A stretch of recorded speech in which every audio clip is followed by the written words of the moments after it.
A very good afternoon to you from the Vitality Stadium, Bournemouth, where you won't believe it, but the sun is out and we are getting ready for the teams to take to the field amongst the strains of AC/DC, with the Pride banner displayed, the Premier League rainbows everywhere here, and we are really looking forward to this. Bournemouth versus Aston Villa, live uninterrupted commentary here on BBC 5 Sports Extra 2, on the BBC Sport website, and indeed on BBC Sounds. Flags waving, black and red stripes everywhere, claret and blue in the away section opposite us, and we await the teams. We is myself, John Akers, and Joby McAnuff. Good afternoon, Joby. Afternoon, John. Looking forward to this one. Oh yeah, it's got a real nice feel to it, hasn't it, in terms of, certainly the weather has helped matters. It was absolutely tipping down up until about an hour ago, but beautiful day for what I think is going to be a fantastic afternoon of football. Bournemouth really, really good of late. Aston Villa, who for so long seemed certain to not only make sure they get in the Champions League, but even maybe mount a title challenge, and they've got probably a bit more work to do than they thought they would have done a few weeks ago. Well, the teams take the field, and Aston Villa in their white socks, white shorts, and their white training tops with the blue triple stripe down the sleeves, and Bournemouth are out there in their black and red stripes, black shorts and black socks, and they'll go down the sideways footballer handshakes. Is there a particular school where you learn that sideways handshake to get it so right every time, Joby, or? No, it's all pretty standard fare. It has changed a little while from it back in the day. It's more of a smack now, isn't it? Well, old fans might remember a guy called Chris Morgan from Sheffield United, and he had this thing where he would literally try and break your fingers every time you did shake his hand. A bit of intimidation, but it's a little bit softer than that was back in the day, I've got to say. Emi Martinez sprints away all in yellow towards the Aston Villa fans on the far side, then applauds with his neon pink gloves above his head, and the ground staff out there with their pitchforks just replacing the last few divots. Obviously the pitch looks like a snooker table despite all the rain that we've had. An AFCB flag goes across the stand, the Steve Fletcher stand, away to my left hand side, and the mascots are all ready to have their photo taken out there on the pitch. I love it when you get one mascot who's way taller than all the others. Not quite Peter Crouch levels, but there is a very tall mascot out there, and some very small ones as well. What do you make of this then? We're hoping it's going to be a good game. Let's talk about some of the talking points. We are both really excited to see 19-year-old Brazilian superstar in the making, potentially, Rayan for Bournemouth, making his first start today, Joby. Yeah, again, a player who comes highly rated, obviously Brazilian, talented individual. How that translates to obviously football over here is going to be the big question, but already had an impact in the short time that he has been able to get minutes with that assist, and I think that there is certainly quality in there. He looks a real good physical profile as well. So again, I think that won't be as much of an issue for him as maybe we do see sometimes with players coming over. So yeah, really excited to see what he's got. From one 19-year-old to another on that Bournemouth team, let's talk about Eli Junior Krupi. 8 goals, incredible stats on finishing. Semenyo goes, he steps straight in. Phenomenal. I mean, what an impact. Again, we know with Bournemouth they've done so well with their recruitment, but I don't think even they would have thought he'd been able to come and score the goals that he has. I know he did have a really good record last season in the French second division, 22 league goals, which again tells you a lot about, I think, what his strengths are. He looks like a real natural finisher. Whatever type of finish he's needed, whether it's the technique or the ability to get in those positions, he seems to have been able to find it. For Aston Villa, big boost. Ollie Watkins, who had that little tear in his hamstring, is back for them. Yeah, of course, everyone knows what he brings. Obviously, Tammy Abraham coming back to the football club, starting last week, and Ollie Watkins now, I think, to have that bit of competition, but also for Villa to have that option to be able to maybe come off the bench at times, I think will give them a massive boost for this second half of the season.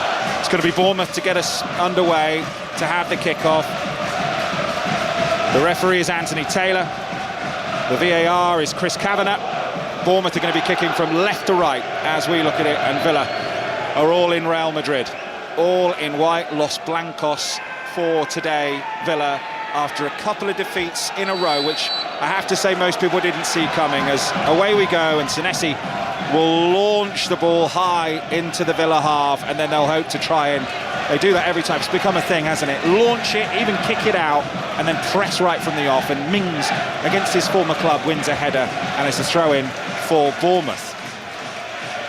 Hill's going to take it. It's going to right in front of us here. He's only about 30 or 40 feet from us, and he wipes his hands on his shorts, and then he'll take an angled run up, and he'll launch it long, spinning high and straight into the arms of Martinez.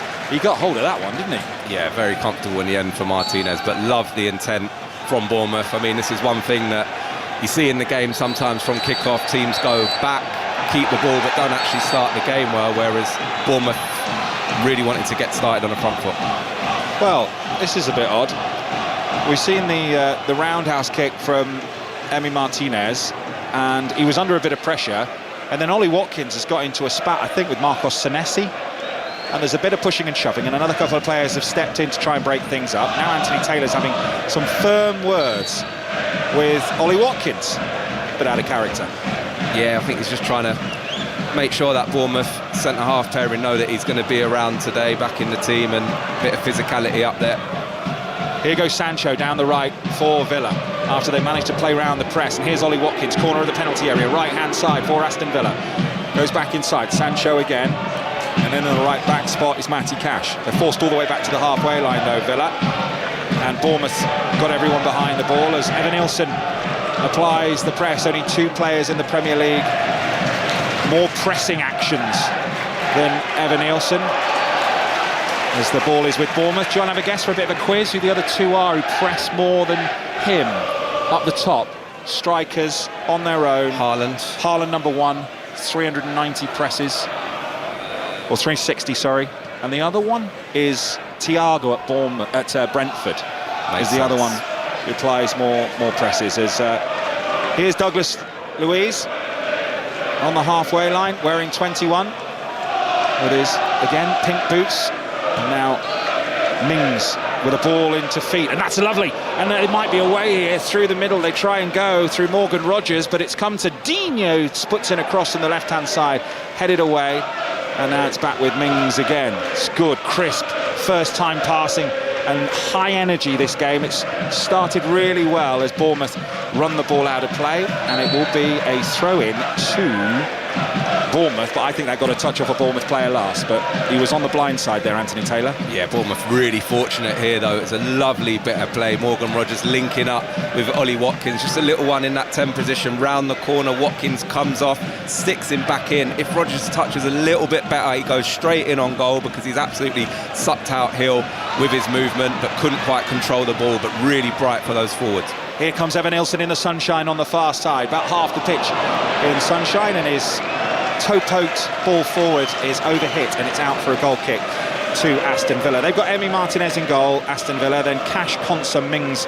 and Digne across the back 4, Onana and Luiz in the pivot, and then Rogers ahead, Buendia and Sancho either side of Ollie Watkins as they take the goal kick short. And here go Bournemouth trying to win it back off them. They've been practicing this in the shape all week, and that's brilliant from Morgan Rogers. Great touch, power, just runs the ball with his studs, and now he's still going. This is a brilliant run from Morgan Rogers. Buendia manages to find Digne on the left-hand side, and Ollie Watkins loses the ball. What a run, the power and the pace from Morgan Rogers through the middle as Bournemouth clear. Well, he picked it up just in his own half. He was under pressure, back to play, but just his ability to have a really good first touch, understand where the defender was, wriggles round him, and then he drives, which he does so well with the ball, and just seems to float over the surface at times. And unfortunately for Aston Villa, couldn't quite make any more of what was a really promising situation on the edge of that Bournemouth box. Birmingham 1, Leicester 0. What a week for Leicester City with their 6-point deduction, and now 1-0 behind at St Andrews. Petrovic in goal for Bournemouth as Martinez is in possession and is going to go long. He's not quite got that right, and that's out for a throw into Bournemouth near the halfway line on the right-hand side. So Petrovic in goal for Bournemouth. Back 4, Jimenez, James Hill, Senesi and Truffert. Then Scott and Cook. And then ahead of them, Rayan on the right, the Brazilian, the 19-year-old, making his full Premier League debut. And then Amin Adli on the left.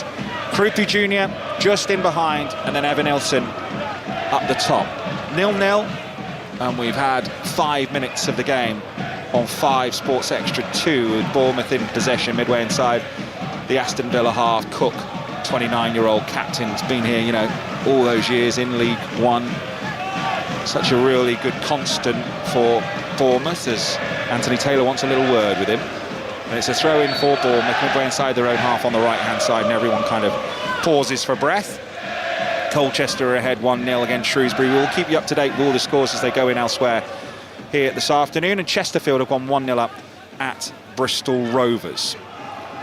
Throw-in down the line from Bournemouth, flicked on, good leap, looks a good athlete, Rayan, already. What do you think of it? I mean, physically, he's going to have no problems, is he? No, that's probably the first thing you do notice watching him live. He's a monster. Going up against, you know, Digne, who was actually making look really small. So if he can get one-on-one, obviously we've seen flashes of really good pace and skillful as well. So they need to try and get him on the ball at the moment. Haven't quite been able to do it. Aston Villa, I've got to say, have started the game so brightly, particularly off the back of what was a really disappointing result last week. You know, that's exactly what Unai Emery would have wanted. Conser under pressure, you've got to be so careful there with Evan Nilsson pressing, almost took it off him. The amount of goals I've seen so far this season here, I've done a lot of Bournemouth games where you're just kind of mid-commentary and not worried, then suddenly they nick the ball and they score, as Krupi Jr. puts a ball square, and here's Scott with a big chance, deflected and wide. Oh, that was close. It looked close from this angle. We thought it was going in, but lovely football from Bournemouth, and they have a corner. Well, it's just as you said, John, in the blink of an eye, really. They haven't really posed much of a threat so far, but this is what they do well. Won the ball back, and then it's a switch of play. Alex Scott takes his touch into the 18-yard box. I've got to say, Onana gets back with a brilliant recovery, because the strike from Scott looks like it's heading on target, but just a touch from Onana takes it wide.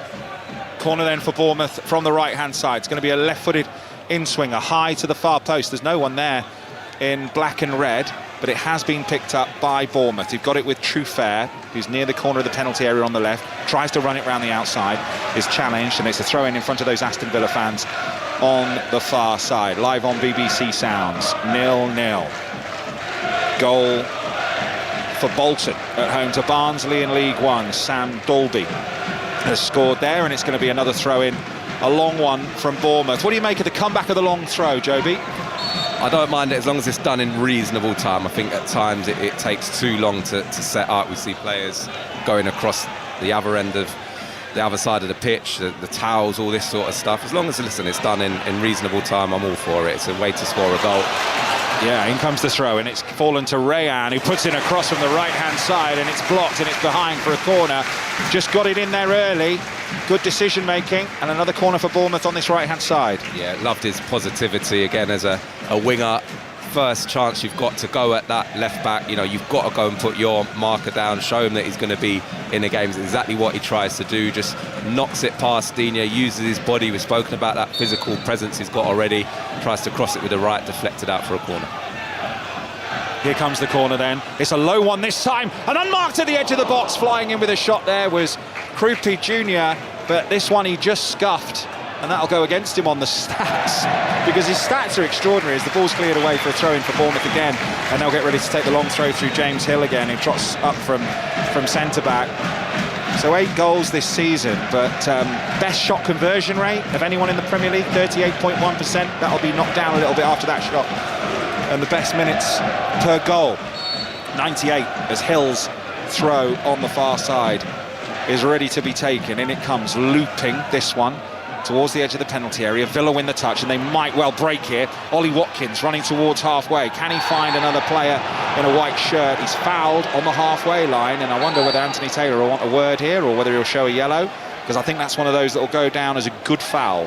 Yeah, you've got to stop them breaking. Obviously, Villa looking there to get into the Bournemouth half, but a good foul. It was a good foul, certainly, if you're on Bournemouth's side, you're saying that. And again, it'd be really interesting, these throw-ins, because you look at Bournemouth from a physical point of view, they haven't got much size, and again, Villa on the contrast to that, you know, good physical presence defending the box, and they've got to be careful that, like we just saw there, it gets defended and they don't get broke on. So I think there'll be situations today where they've just got to be a little bit more cautious with those throw-ins, even though they're in good attacking areas. It's the voice of Joby McAnuff as Senesi intercepts a ball forward, and finds Adley on the far side for Bournemouth. He's got possession back against Senesi. And Truffert down the line, on the halfway line. Looked like a foul, that. Truffaut's going to go and collect his own pass here. That's extraordinary. Here goes Truffert down the left-hand side. Cuts inside on his right foot. Needs to find a cross.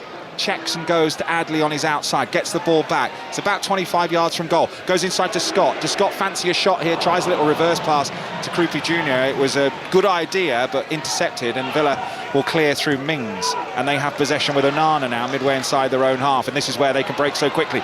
Rogers plays the ball forward. Comes off the legs of a Bournemouth player. Buendia on the halfway line. Little pass out to the right. A good ball. And forward they come through Ollie Watkins, who's picked the ball up quite deep. Now he's running with the ball towards the edge of the box. Finds Cash on the right. His deflected cross falls to the feet of Scott in his headband and his low socks. Scott, he finds a Bournemouth player, and away they come down the right-hand side now with Jimenez. He's running with the ball. That's a good crossfield ball, and here's Krupi Jr. Might fancy a shot here, Jr. Good save. Evan Nielsen's header. Save again by Martinez. And I thought they'd scored there for a minute. He's done well there, the goalkeeper again. He has, but he should have been punished. I'm just looking to see if the linesman had his flag up here. Krupi has a really good shot to start with. Martinez only really bats it out into the middle of the goal. And then you've got to think Evan Nilsson's going to stick it in. He's probably 6 yards, 7 yards maximum out. Just can't generate the power that he needs to go and beat Emi Martins, and then ends up just heading it straight back into his hands. But really big opportunity for Bournemouth to go ahead.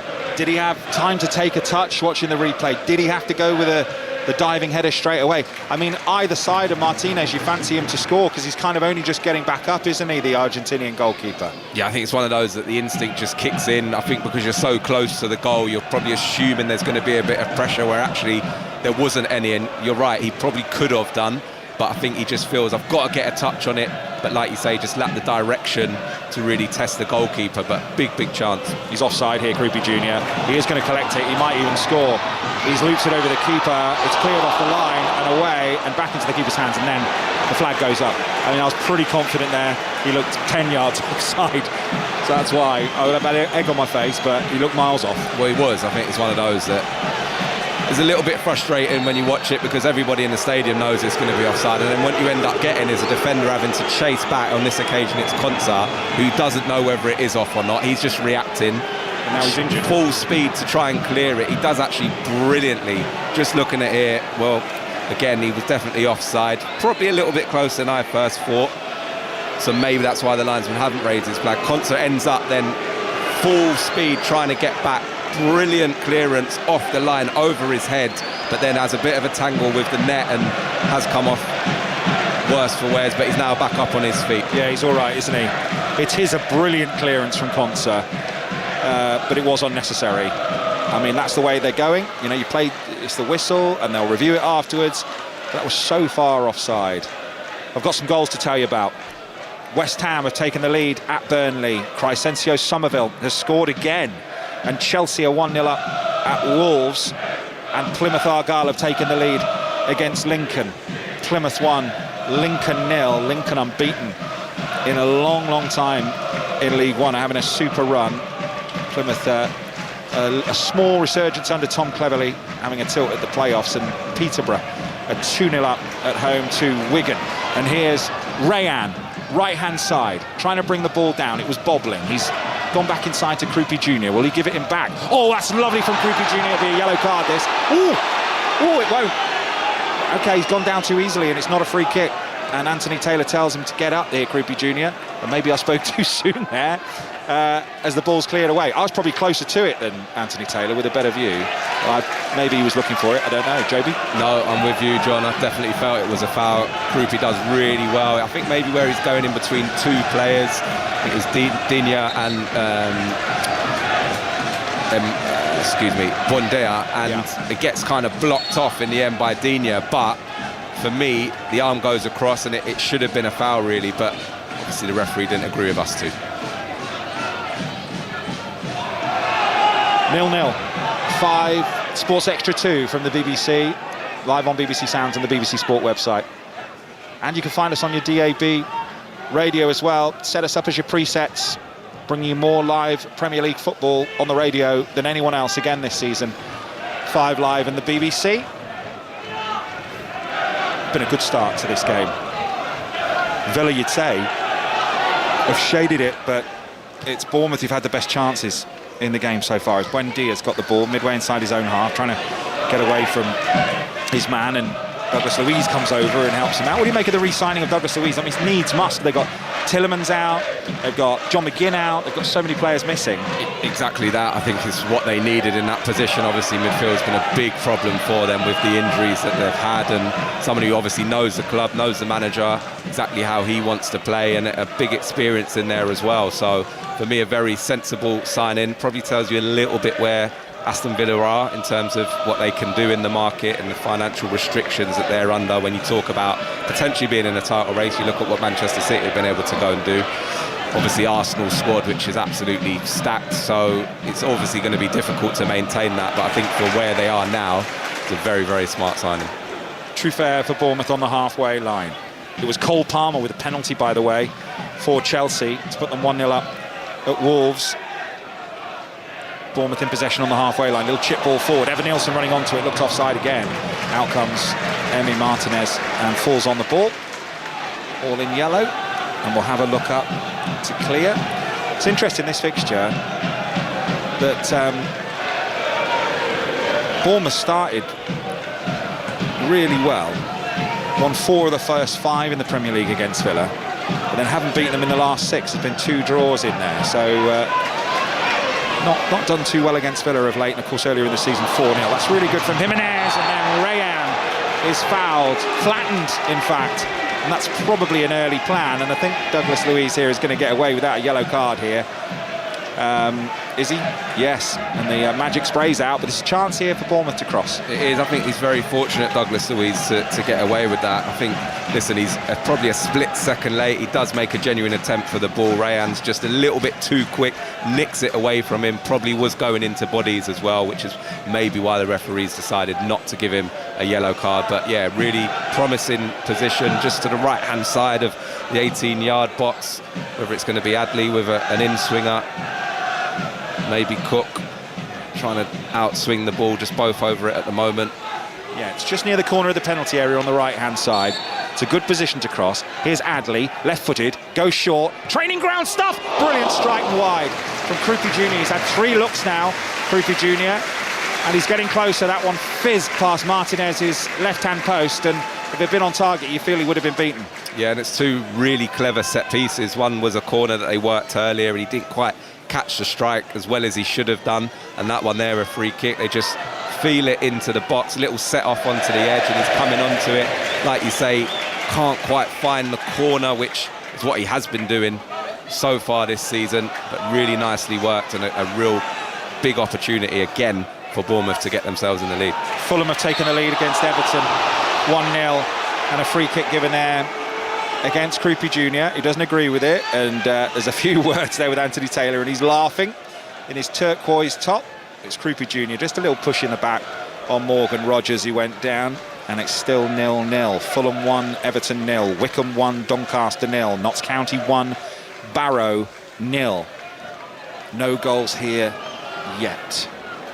I have seen a 0-0 here this season, even though they've been involved in so many goals, Bournemouth. As Aston Villa pick it up with Sancho, who brings the ball forward, little step over, little drag back, still going Jadon Sancho. It's a nice little run there, and they've still got possession. Watkins, now Cash, good chance in the centre for Watkins there. I thought he maybe could have lunged at that, but maybe it wasn't near enough to him, and Bournemouth have got possession in the right back spot with Rayan, and now Krupi Jr. midway inside the half, and now maybe they'll spring an attack. It is properly end-to-end, this game, and played at quite the pace, and Villa win it back, and Rogers slows it down, and Sancho has got it lip of the centre circle inside the Bournemouth half.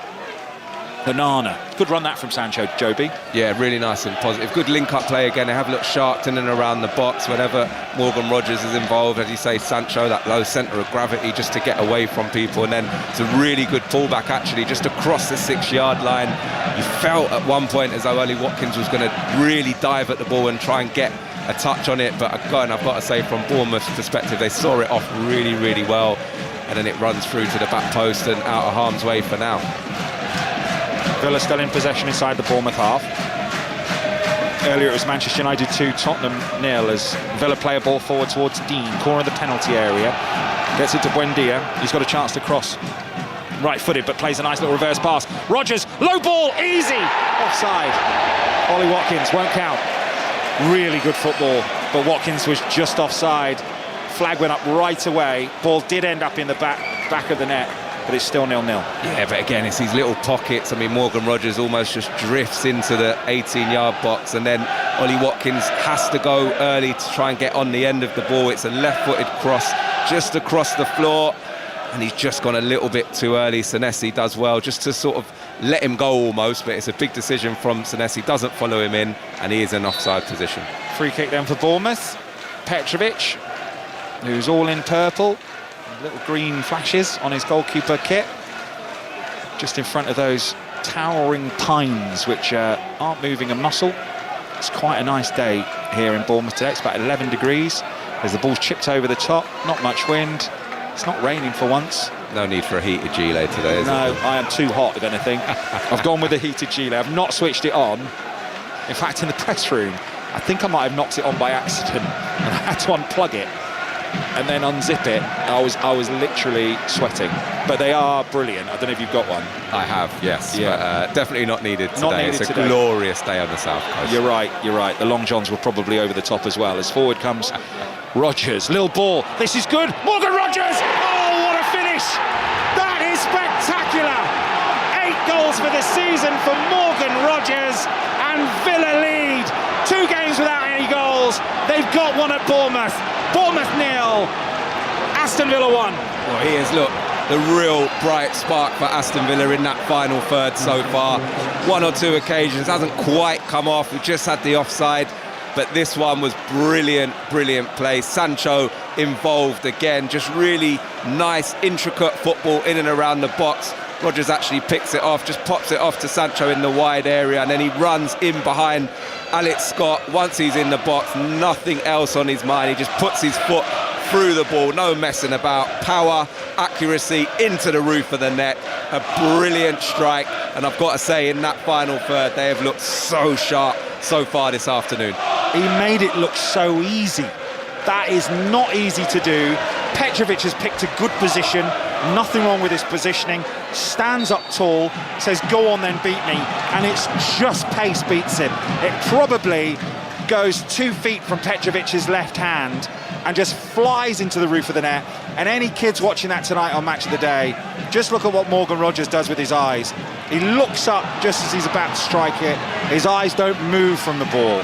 It's a brilliant strike. But when you're that close, if you can hit it as well as that, and like you say, it's the power, before the keeper can even really react, it's past him, and it was a brilliant finish. Ball back to Petrovic, who sprints off his goal line and clears it out of play. It's a throw-in to Aston Villa on the left-hand side. Can't say they haven't deserved it, Villa, although you wouldn't be surprised at this point if it was 1-1, 2-1, either way. Absolutely. They had a really good spell to start the game, but I did feel Bournemouth came back into it. They had that sort of 2 or 3 opportunities that they didn't take, but even in that period, Villa were threatening. Dean, cross, flicked on. Oh, Bournemouth get the ball away, but for a moment there, I thought someone was lurking like an Ollie Watkins at the far post. 1-0 Aston Villa lead. 5 Sports Extra 2 from the BBC. 23 minutes of the game gone. It's been frenetic, it's been fascinating, it's been electric. It's been a really good advert for Premier League football outside of those big 6 clubs so far that we traditionally talk about. Yeah, you're absolutely right. And coming into the game, you felt there would be goals. Hadley looked offside there, and he was.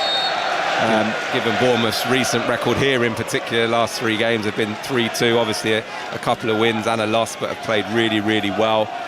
And then you've said that you've done a couple of 0-0, so I was a little bit worried, John, I've got to say, but I didn't fear that we'd have a 0-0 today. Not the way it started. Bolton are 2-0 up now against Barnsley in League One. Leicester have levelled at Birmingham, it's 1-1. Blackpool are 1-0 ahead at Huddersfield, and Hull City have taken a 1-0 lead against Bristol City. The Fulham goal, by the way, was scored by Vitaly Mykolenko in his own goal. So an own goal, and Wickham have taken the lead 1-0 against Doncaster. As here's Rayan, God, he's huge. 19, the Brazilian. Plays the ball out to the left-hand side. It's a good position, this for Bournemouth, and a header loops towards goal from Evan Nielsen. Slaps his palms together because he's frustrated, because it's ballooned wide. He just didn't quite get that right. No, it was a difficult chance. They've worked it well. Again, over to the left-hand side. Adley then drifts inside the box, and he's just tried to fill one into the penalty area. Evan Nielsen's almost already past the front post, so he's got to do so much work just to try and direct the ball back towards the goal. Wasn't able to do it. And just coming back to your point, it's a really good one you made about the work he does off the ball. Sometimes does go unseen, but he works so hard. I know maybe there's an argument to say he doesn't get the amount of goals that he should, but he's the one that really sets off that press, which is such a big part of what Iriola does here. It's everything, isn't it, the press? I think when it's right, and when Semenyo was here, certainly, I've not seen them without Semenyo. I think it was the best press in the Premier League. I think it was that good.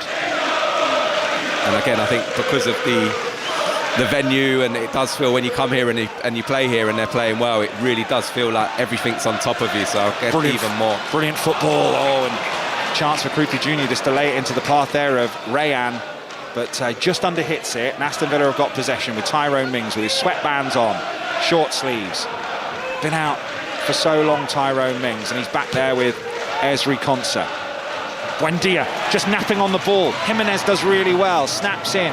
Then Onana gets there ahead of Scott and releases a really good pass to Morgan Rogers. Left-hand side, puts an early ball in towards Watkins. Defender slips. Buendia might strike it first time. Sliding challenge from Cook. Buendia goes down. Bournemouth still haven't cleared. Here they come. Villa with a ball across the face of the goal, and Watkins can't get there, and it's behind for a...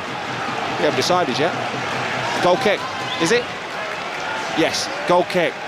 That's twice now. They've fizzed the ball across the box and there's been no one there. Big opportunity though for Aston Villa there. Ball gets played into the box. Senesi goes down. I'm not sure quite why. Slides the ball, but it only goes to the edge of the box. Buendia comes onto it, for me, has to hit it first time. Takes a touch, gets tackled, recycles it to Sancho in a slightly wide area, who then fires one across the box, and I just feel it's a really big opportunity for Villa to have gone 2 goals up there. I'd like to have seen Ollie Watkins maybe just anticipate that first-time ball from Sancho. It's a brilliant ball in. Well, they've done it 2 or 3 times now. You've got to be thinking Watkins. Every time that ball goes into a wide area, whether it's on the left or the right-hand side, they're just feeding it in behind that Bournemouth backline. So his game today is just about gambling. Just get yourself in between those posts, and I'm sure there'll be an opportunity that comes from it. Harrogate at 2-0 up at home to Cambridge. West Ham have gone 2-0 up at Burnley.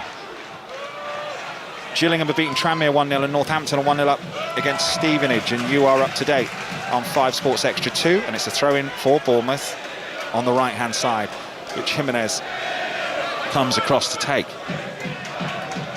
Down in front of us with his heavily tattooed right calf, and the other ones are blank. Maybe he's thinking about what to have on the other one.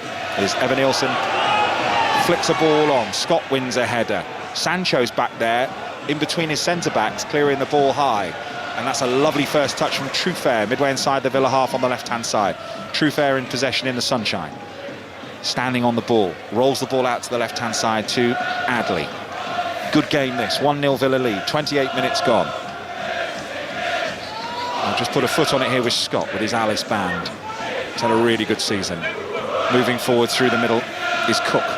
And now here's Rayan. What's he going to do with it here, Rayan? He's going to be sensible and go inside and not take any risks. Now Jimenez. Scott left-footed, scuffed wide of Jimenez, of Martinez, left-hand post I should say, and it's a goal kick for Aston Villa, but again they go close. Yeah, and Alex Scott again, for me, when he gets on the ball, really good things happen for Bournemouth. Probably hasn't been in the game as much as they would want him to, but again just managing to receives the ball on his back foot close to Onana, but his touch is so good, takes it away from him, left-footed strike just outside the box, doesn't quite catch it, but again getting in a really good area. Peterborough 2, Wigan 1 in League One. Bournemouth in possession, 10 yards inside their own half on the right with Jimenez. They've got a good record, Bournemouth, against teams in the top 3. They've won 5 of the last 7 against teams in the top 3 in the Premier League. But you said before the game, the Bournemouth press and the fact that they'll go for it really suits Aston Villa, and it hasn't in their last 2 matches when they've been sitting against teams, they've been playing against teams, I should say, in a low block. Yeah, I think it does suit Aston Villa, maybe where they have struggled, maybe at home. Obviously away form generally over the season has been really good, second best record in the Premier League, and you can see why, because they're so compact at times, you know, good defensively, but it's on those transitions, Morgan Rogers picking up the ball, and then Ollie Watkins been able to run into space at times. And you knew Bournemouth today, you know, were certainly going to come out and attack and play, which is what they are all about. That's what makes them such a good team to watch. But I do feel for Villa, it's a good match-up for them when you look at the tactical side of the game. Bristol Rovers 1, Chesterfield 1, and Barrow have equalised at Notts County. It's 1-1, and it's a throw-in on the far side for Bournemouth, midway inside the Aston Villa half, on the left in front of the Villa fans, most of them standing. And that little section at the end of that long stand, and lots of them sort of saluting the sun, those Villa fans, as the ball's played forward towards Rayan, and it's gone all the way through to Emi Martinez. And Cambridge have got one back against Harrogate. It's Harrogate 2, Cambridge 1. And you are up to date. 5 Sports Extra from the BBC. Strange Bournemouth form, isn't it? They've won 3 of the last 4. I watched them at the start of the season. They looked like they could honestly break into the top 4. I thought they were so good in those opening months, and then they went 11 without winning. It's weird, isn't it? It is, but I think when you combine, you know, some of the injuries they've had to real key players, obviously big turnover of players. I know they started the season well, but it's really hard to sustain that, and particularly when you're going in on a bit of a bad run. It's going to happen, you know. Such quality that they lost, you know, good players for the level, and it does take a while for some of the new players to come and bed in. I think the likes of Jimenez has got better as the season's gone on.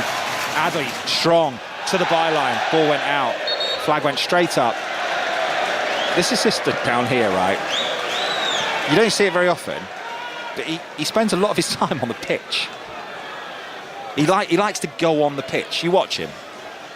It might be because he's having to run, because it's so close, the fake grass, the AstroTurf, the plastic pitch, so close to the actual pitch here, that maybe he's got studs on, he wants to run on the grass. And it's a bit uneven as well, so I think from his perspective, maybe... or he's just eager to get on the pitch like me when I come to grounds like this and want to get back out there, John. Yeah, we got a little injury to Matty Cash. He was just stretching his hamstring out there, and he's just feeling it now, his left one. Villa have got possession. He's up, he's all right, it looks like. Maybe just felt it a little bit, but you do worry when you see a player stretching out their hamstring after 32 minutes of a game. Martinez clears left-footed high towards Watkins. Header won by Cook in front of his back 4 for Bournemouth.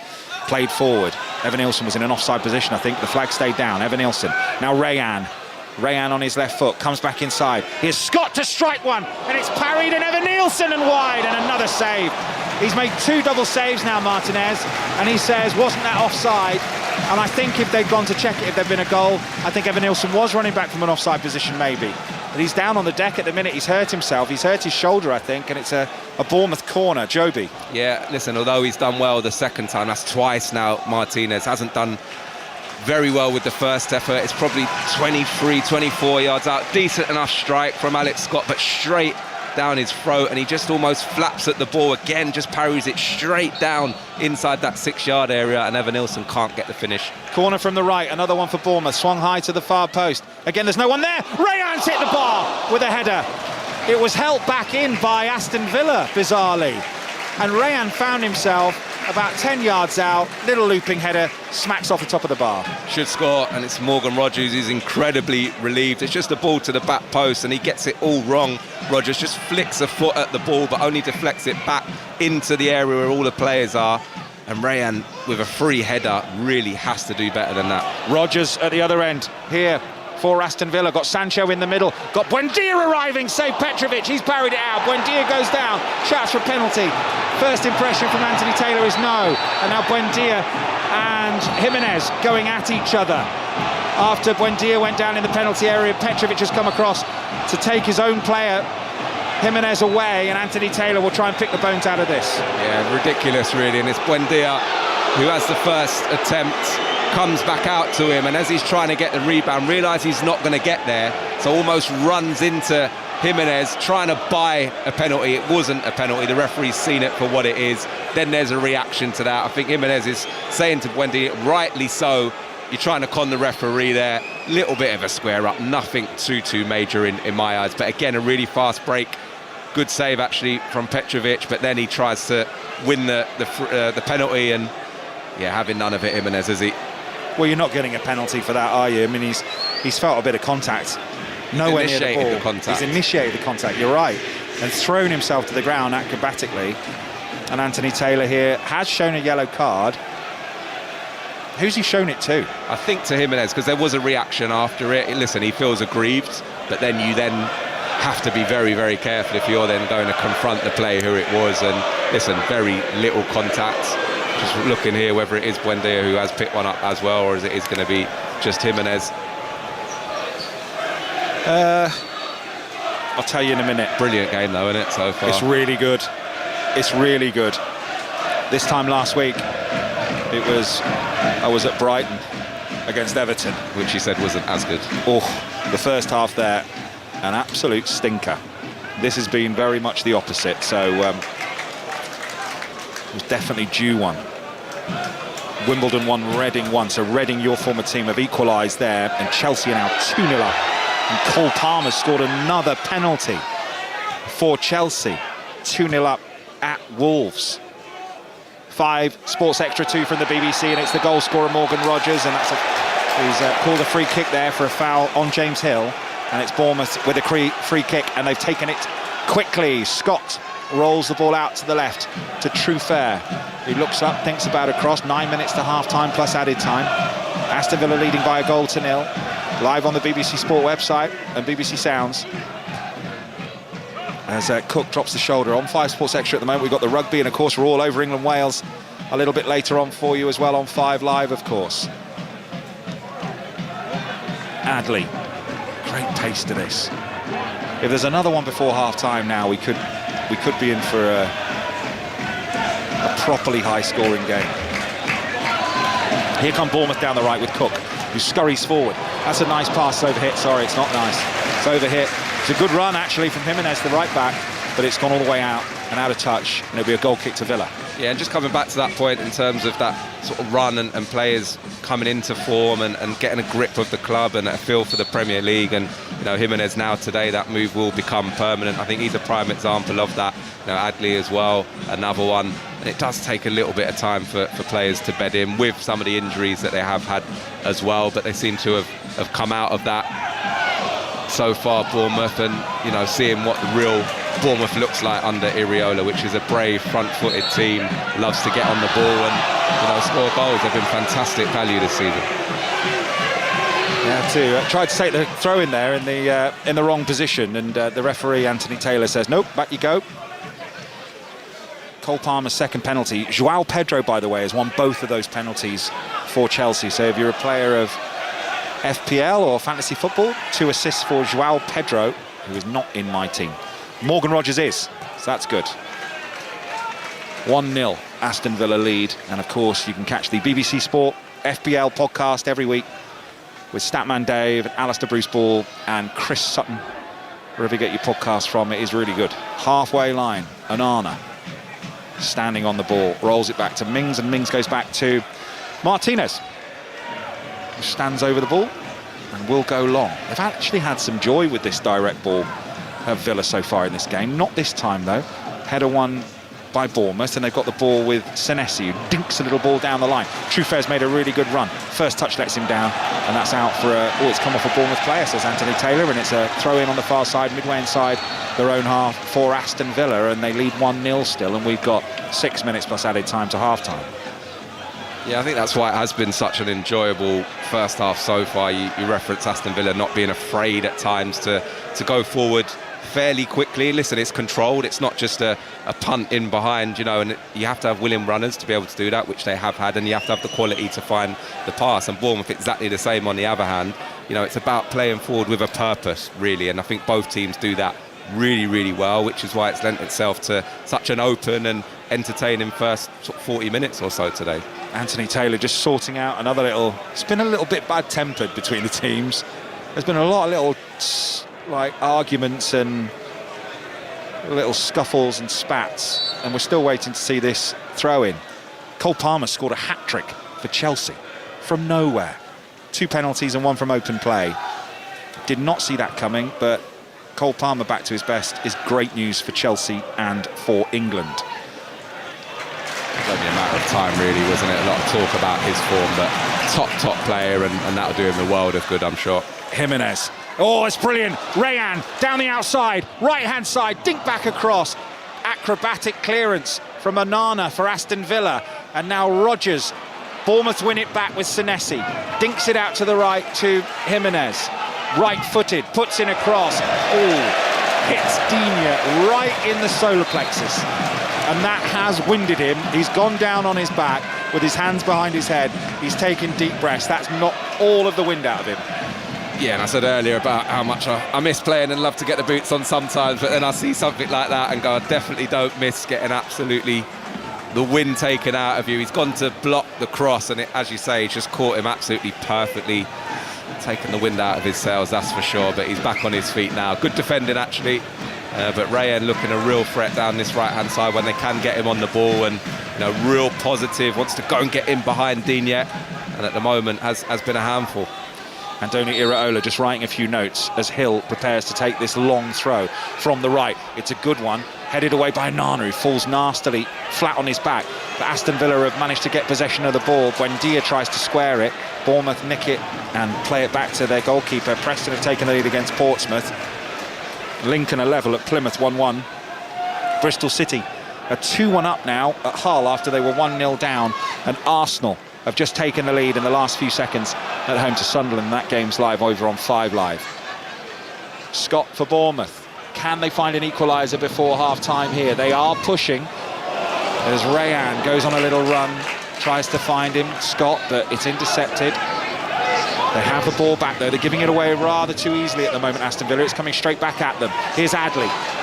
Now Rayan, who's up against Dean, who's just been winded. Rayan, little ball on the outside to Jimenez, who crosses, and they've got another corner as the ball pings off the roof and into the car park behind and the immediate compound, and it'll be a corner on the right for Bournemouth.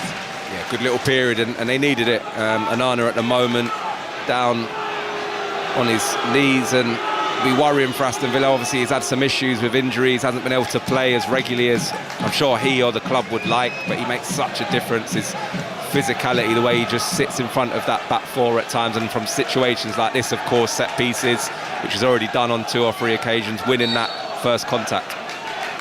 Corner again then from Adley. They've all been to the far post so far. In it comes again it's far post. I don't know why they keep knocking it to the far post when there's nobody there. I don't understand it. Yeah, there's either a breakdown in terms of players not going to that back post, or it's just a bit of a lack of quality, whether he's just trying to feel it into the box. It's not a whip, it's not with any pace at all. It's almost just lofting it towards that back post, which you could say, fine, if you're going to load it up and go and get some bodies on it, fine. But like you say, he's just putting it into that area, and there's actually nobody there on 2-3 occasions so far. So a bit of a strange one. Definitely something to look at and definitely improve for the second half if they get any joy. Peterborough 3, Wigan 1. Barnet are 1-0 up at Walsall. Zubamendi scored the Arsenal goal 3 minutes before half-time. MK Dons are 2-0 up at Cheltenham. And there's a throw-in for Aston Villa on the far side, midway inside the Bournemouth half, and we've got 90 seconds plus added time to half-time on 5 Sports Extra 2 from the BBC. Palmer 13, Palmer 35, Palmer 38 for Chelsea. Throwing down the line, Trufair wins a header. Lewis Cook for Bournemouth, midway inside his own half. Back to goal, Trufair. Trufair trying to play the ball away, but he's got big pressure on him. They've won it back here through Sancho, and Sancho's got a bit of space, goes down. I think that was, looks to me like he maybe was caught there from behind. Sancho, he certainly thinks he was, but the referee said no, maybe he's just even it up for the Adley one earlier on, and it's a throw into Aston Villa on the left-hand side. Yeah, a bit of a coming together. I'm not quite sure there was enough in there for a foul. It's Adley actually on Sancho. Listen, does he get a bit of the ball? Not quite too sure, but there definitely was no intent to bring him down. It seemed like a bit of a natural coming together there. Trufair knocks it back to Petrovic, the goalkeeper. And Petrovic for Bournemouth spins the ball out to the right. It's only found Dean. It's not the best pass forward, that. Watkins brings it down. Good play from him. Rodgers in the penalty area, the goal scorer, standing on the ball, chips it square, hanging, headed away, only as far as Onana. Villa have got the ball in their white shirts. Sancho's offside, and it's a free kick for Aston Villa, and we've got 3 minutes of added time at the end of the first half, and Aston Villa lead 1-0. Yeah, disappointing. Aston Villa in a really good position in that final third, and just a bit too eager, Matty Cash, to offload the ball to Jadon Sancho, who was in an offside position. But yeah, the game's really ebbing and flowing, isn't it? Just when you feel Bournemouth are coming back into it, Villa have a little period of 2 or 3 minutes where they're now in that attacking third and having opportunities. Petrovic, high hanging kick. Rayan wins a header. I don't think he headed it where he wanted it to go, but Bournemouth did come up with the ball, and Jimenez plays the ball down the line, can't collect it. Buendia for Aston Villa in the centre of the pitch. And then Mings back to his goalkeeper. He had 4 seasons here, Tyrone Mings, signed by Aston Villa from Bournemouth. And Rodgers tries to play Watkins in. If he'd hit it a little harder, might have found him as well. It was instinctive first-time pass. Senesi out on the left-hand side finds Adley, back inside to Senesi, 25 yards from goal, tries to find a little ball through, but it's intercepted, given away again. Scott for Bournemouth, and now Rayan. There's a buzz when he gets the ball. What can he do with it here, the Brazilian? Rayan on his left foot, fires one, deflected, spins away, and Martinez, does he keep it in? Yeah, he does. It's done really well, the Argentinian, to keep it in. And the referee's assistant was right on top of it as well. That's brilliant there, Martinez. Real good turn of pace. I played with a few keepers who thought they were probably quicker than they were when we had the running drills, but he definitely, good 0 to 60 time there, didn't he? Just head off his line and stopped it from going for a corner. I'll tell you what, that's a discussion, isn't it? Quickest keepers. There was one earlier in the season, I can't remember who it was, but it was an outfield player who got left by a goalkeeper. Oh, I remember this. I don't remember who it was, though. And I've got to say, whoever it was would not have wanted to go back into that changing room after that. Bournemouth coming forward, a minute of the 3 added remaining at the end of the first half. Rayan, Brazilian, he's had a solid first 45 minutes in English football. Cross from the left from Truffert in towards Krupi Jr.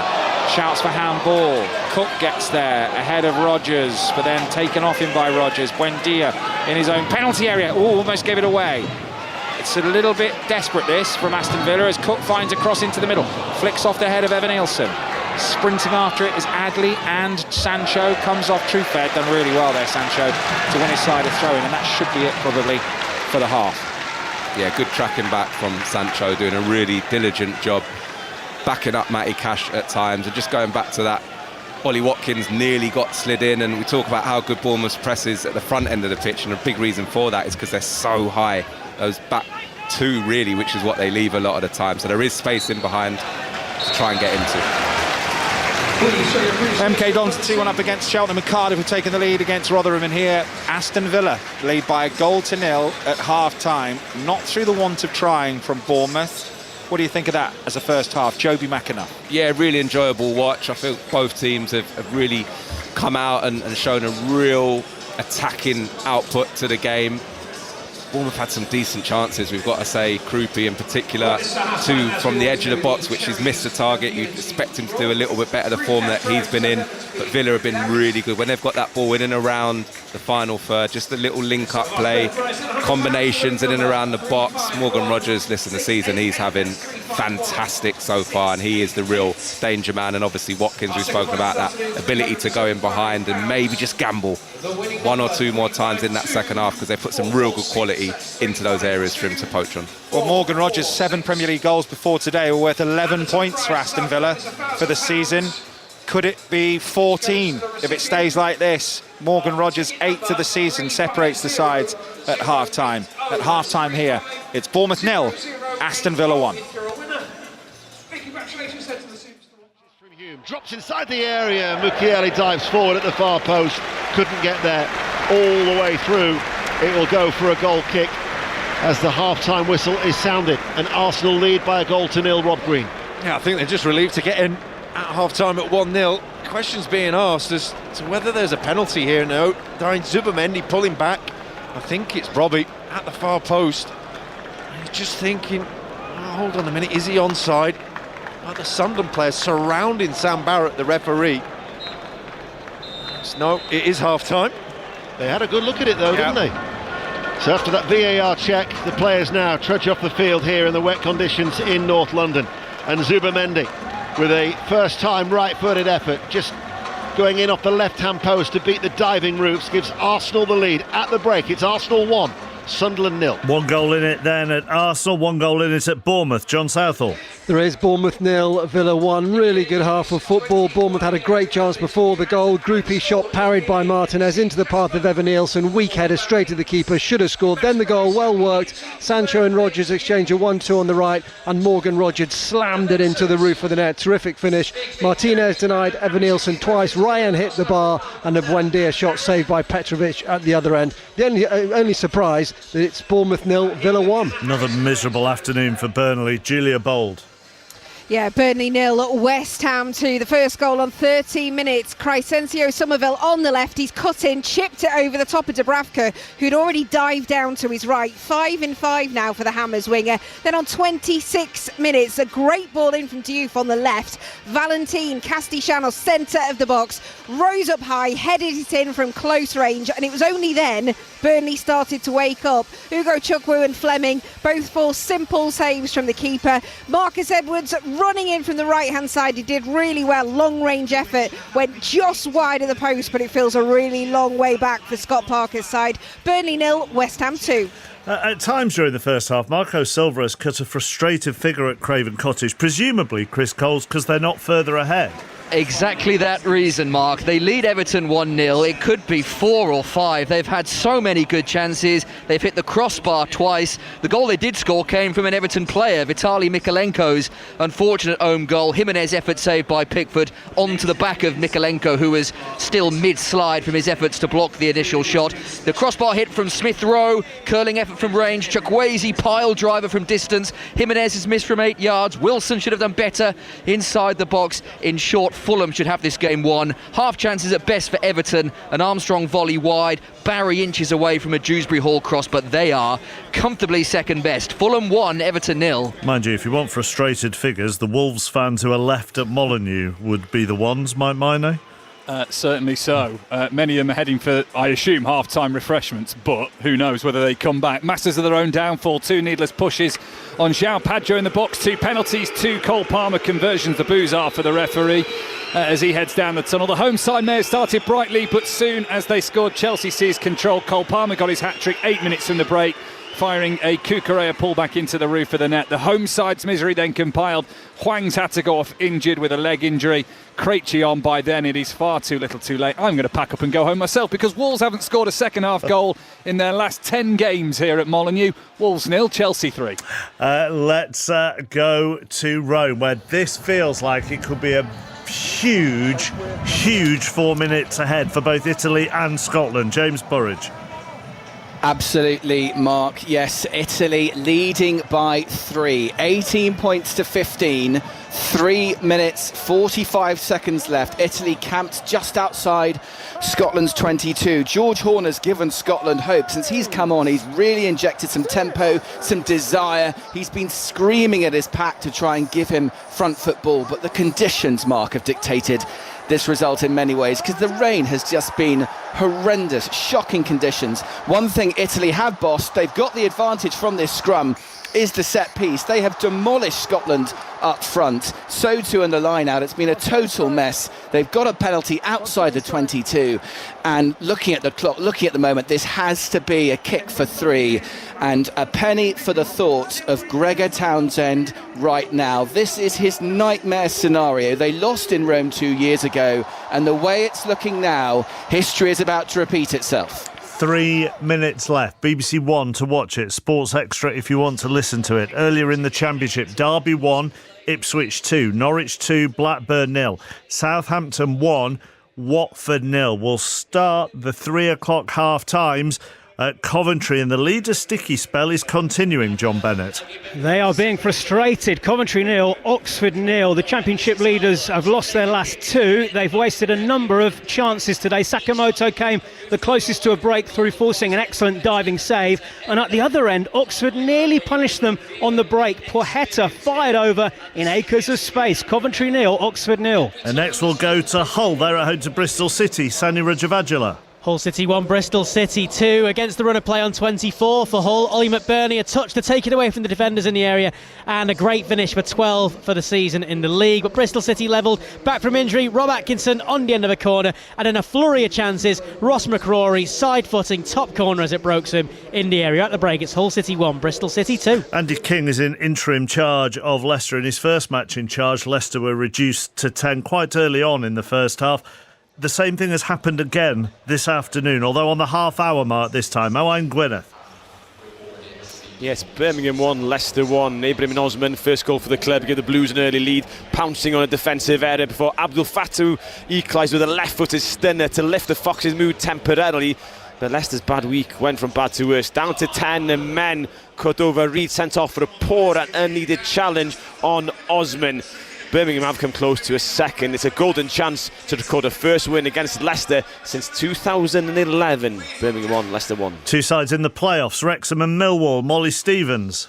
And it's goalless, but with the horse with the better of the chances. Issa Kabore with a shot just wide. Kiefer Moore's strike saved by the keeper. Ollie Rathbone's had a go too, but Wrexham with no goal to show for it. And they've lost Matty James, who's been forced off with injury, having played in every league game so far this season. Millwall without a shot on target. Their best chance when Camille Negley's header sailed over the crossbar. They're really struggling to break down the Wrexham back line. It's Wrexham 0, Millwall 0. In the last minute, Italy 18, Scotland 15. Scotland have the ball. They're going to have to go the length of the field to at least get on level terms with the Italians. Back to the Championship, West Brom Stoke. Charlotte. West Brom 0, Stoke 0. The host with the best chance of a half, lacking much in the way of goal scoring opportunity. Baggies captain Jed Wallace expertly created some space to carry the ball into the box, despite being sandwiched by defenders. Managed to get power behind a curling strike inches wide of the far post. This is a derby waiting for a breakthrough. West Brom 0, Stoke 0. Preston lead Portsmouth by a goal to nil. Also in the Championship, Alfie Devine got that. He's on loan from Spurs. James Burridge. Into dead time in Rome. Italy lead by 3, 18 points to 15, but Scotland have penalty advantage. Playing from left to right here. The pitch is absolutely saturated, Mark. It has been a deluge in Rome as Ben O'Keefe is playing that advantage. He blows his whistle and Scotland are having to try and find something out of nothing. The entire Italian bench, all the squad are up off the bench. They are looking nervously through their fingers. They are desperate for this whistle to blow, but it hasn't done yet. Ben O'Keefe just making sure Italy go back 10. They lead by 3. Half-time they were leading. They've been ahead the whole game, Italy. In the first 20 minutes, they were outstanding. 2 fantastic tries, one from Louis Liner, the second from Menoncello. And Scotland have really struggled to play the conditions. A lot of this has been box kicking, duels in the air, both sides trying to feed off scraps. And Scotland just haven't found a way. This back line of theirs, which has an abundance of talent, they've been non-existent. The Scottish scrum has been decimated and their line-out has been a mess. We are 2 minutes into injury time. Italy lead by 3, 18 points to 15. This is essentially it for Scotland now, and George Turner, who had 10 minutes in the bin for a high shot, he throws to the back of the line out and it's taken by Scotland's pack on the 10-metre line. 81 minutes, 36 on the clock, and George Horne, the try scorer for Scotland, who's really brought some desire and aggression to the Scottish attack. He passes the ball out down the left-hand side. Ben O'Keefe is looking at that breakdown. It's been such a hot contest because the conditions have been so difficult to play. As if they try and go over the top of that, Horne spills it out to the right-hand side, and Scotland in this purple strip, this purple away strip, still in possession on Italy's 10-metre line. They pick up and attack once again. Italy's defence has got to be red hot here. If they concede a penalty, that is going to be a fascinating discussion for Scotland. Do they kick the 3? Do they go for the corner? They're between the 10-metre line and the 22. Ben O'Keefe just looking at this maul, and George Horne picks up. He passes it to the right-hand side to Darcy Graham, who's come on. And now he's looking a little bit lost here, Horne. He passes it to Turner, the hooker, who just runs into 3 Italian forwards. To the left-hand side, metre by metre, Scotland attack, but they trail by 3. 18-15, Italy lead. They won here in Rome 2 years ago in a very similar nerve-wracking way. Dying minutes of the match then, dying minutes of this game now. It's with Horne. There's about 7 or 8 Scottish players to his left-hand side. He passes again. This is about desire and fight and grit now from Scotland. As Italy looking at that, almost trying to go and bury and steal that ball back. Ben O'Keefe tells them to retreat. Scotland try again. Phase number 16 from Scotland, 10 metres from the far side touchline. They trail by 3. Horne at scrum half, digs the ball out. Another charge from his second row forwards. Quick ball back for the scrum half once again. Phase 19. This is heroic defence from Italy, leading by 3 in this opening Six Nations game for Italy and Scotland, as it's back with Russell. Scotland to the left-hand channel, and Hugh Jones, they're about a metre or 2 from touch. They're outside Italy's 22, and a terrific burst from Scotland's forwards now. They gain about another 3 or 4 metres. Up to the 22 they come once again. Cannoni with the tackle for Italy. Russell going round on the loop. Tui Pelotti, the skipper, he's grinding his way through. He takes play up to the 22. Horne to the left-hand side. Now they enter Italy's 22. Phase number 25 now from Scotland, as Italy desperately try to cling on here. They lead by 3, but Scotland are not done yet. Miller Mills takes it on for Scotland. He's tackled. The ball goes backwards. The conditions absolutely shocking. It has rained non-stop. Biblical conditions in Rome, as Scotland take it on now. Italy have got a choke tackle here. They may have held Scotland in the attack. Ben O'Keefe gives them the advantage. That is the final act in Rome. It never rains, but it pours for Scotland, and Italy have won 18 points to 15 in an absolutely absorbing contest. The rain, the conditions, this has had absolutely everything. But this is the biggest of blows to Scotland and for Gregor Townsend, Mark. And a big picture of Townsend's face, his head in his hands, just looking ominously down to his players. But Gregor Townsend's Scotland have lost for the second Six Nations starter game in Rome, 18 points to 15.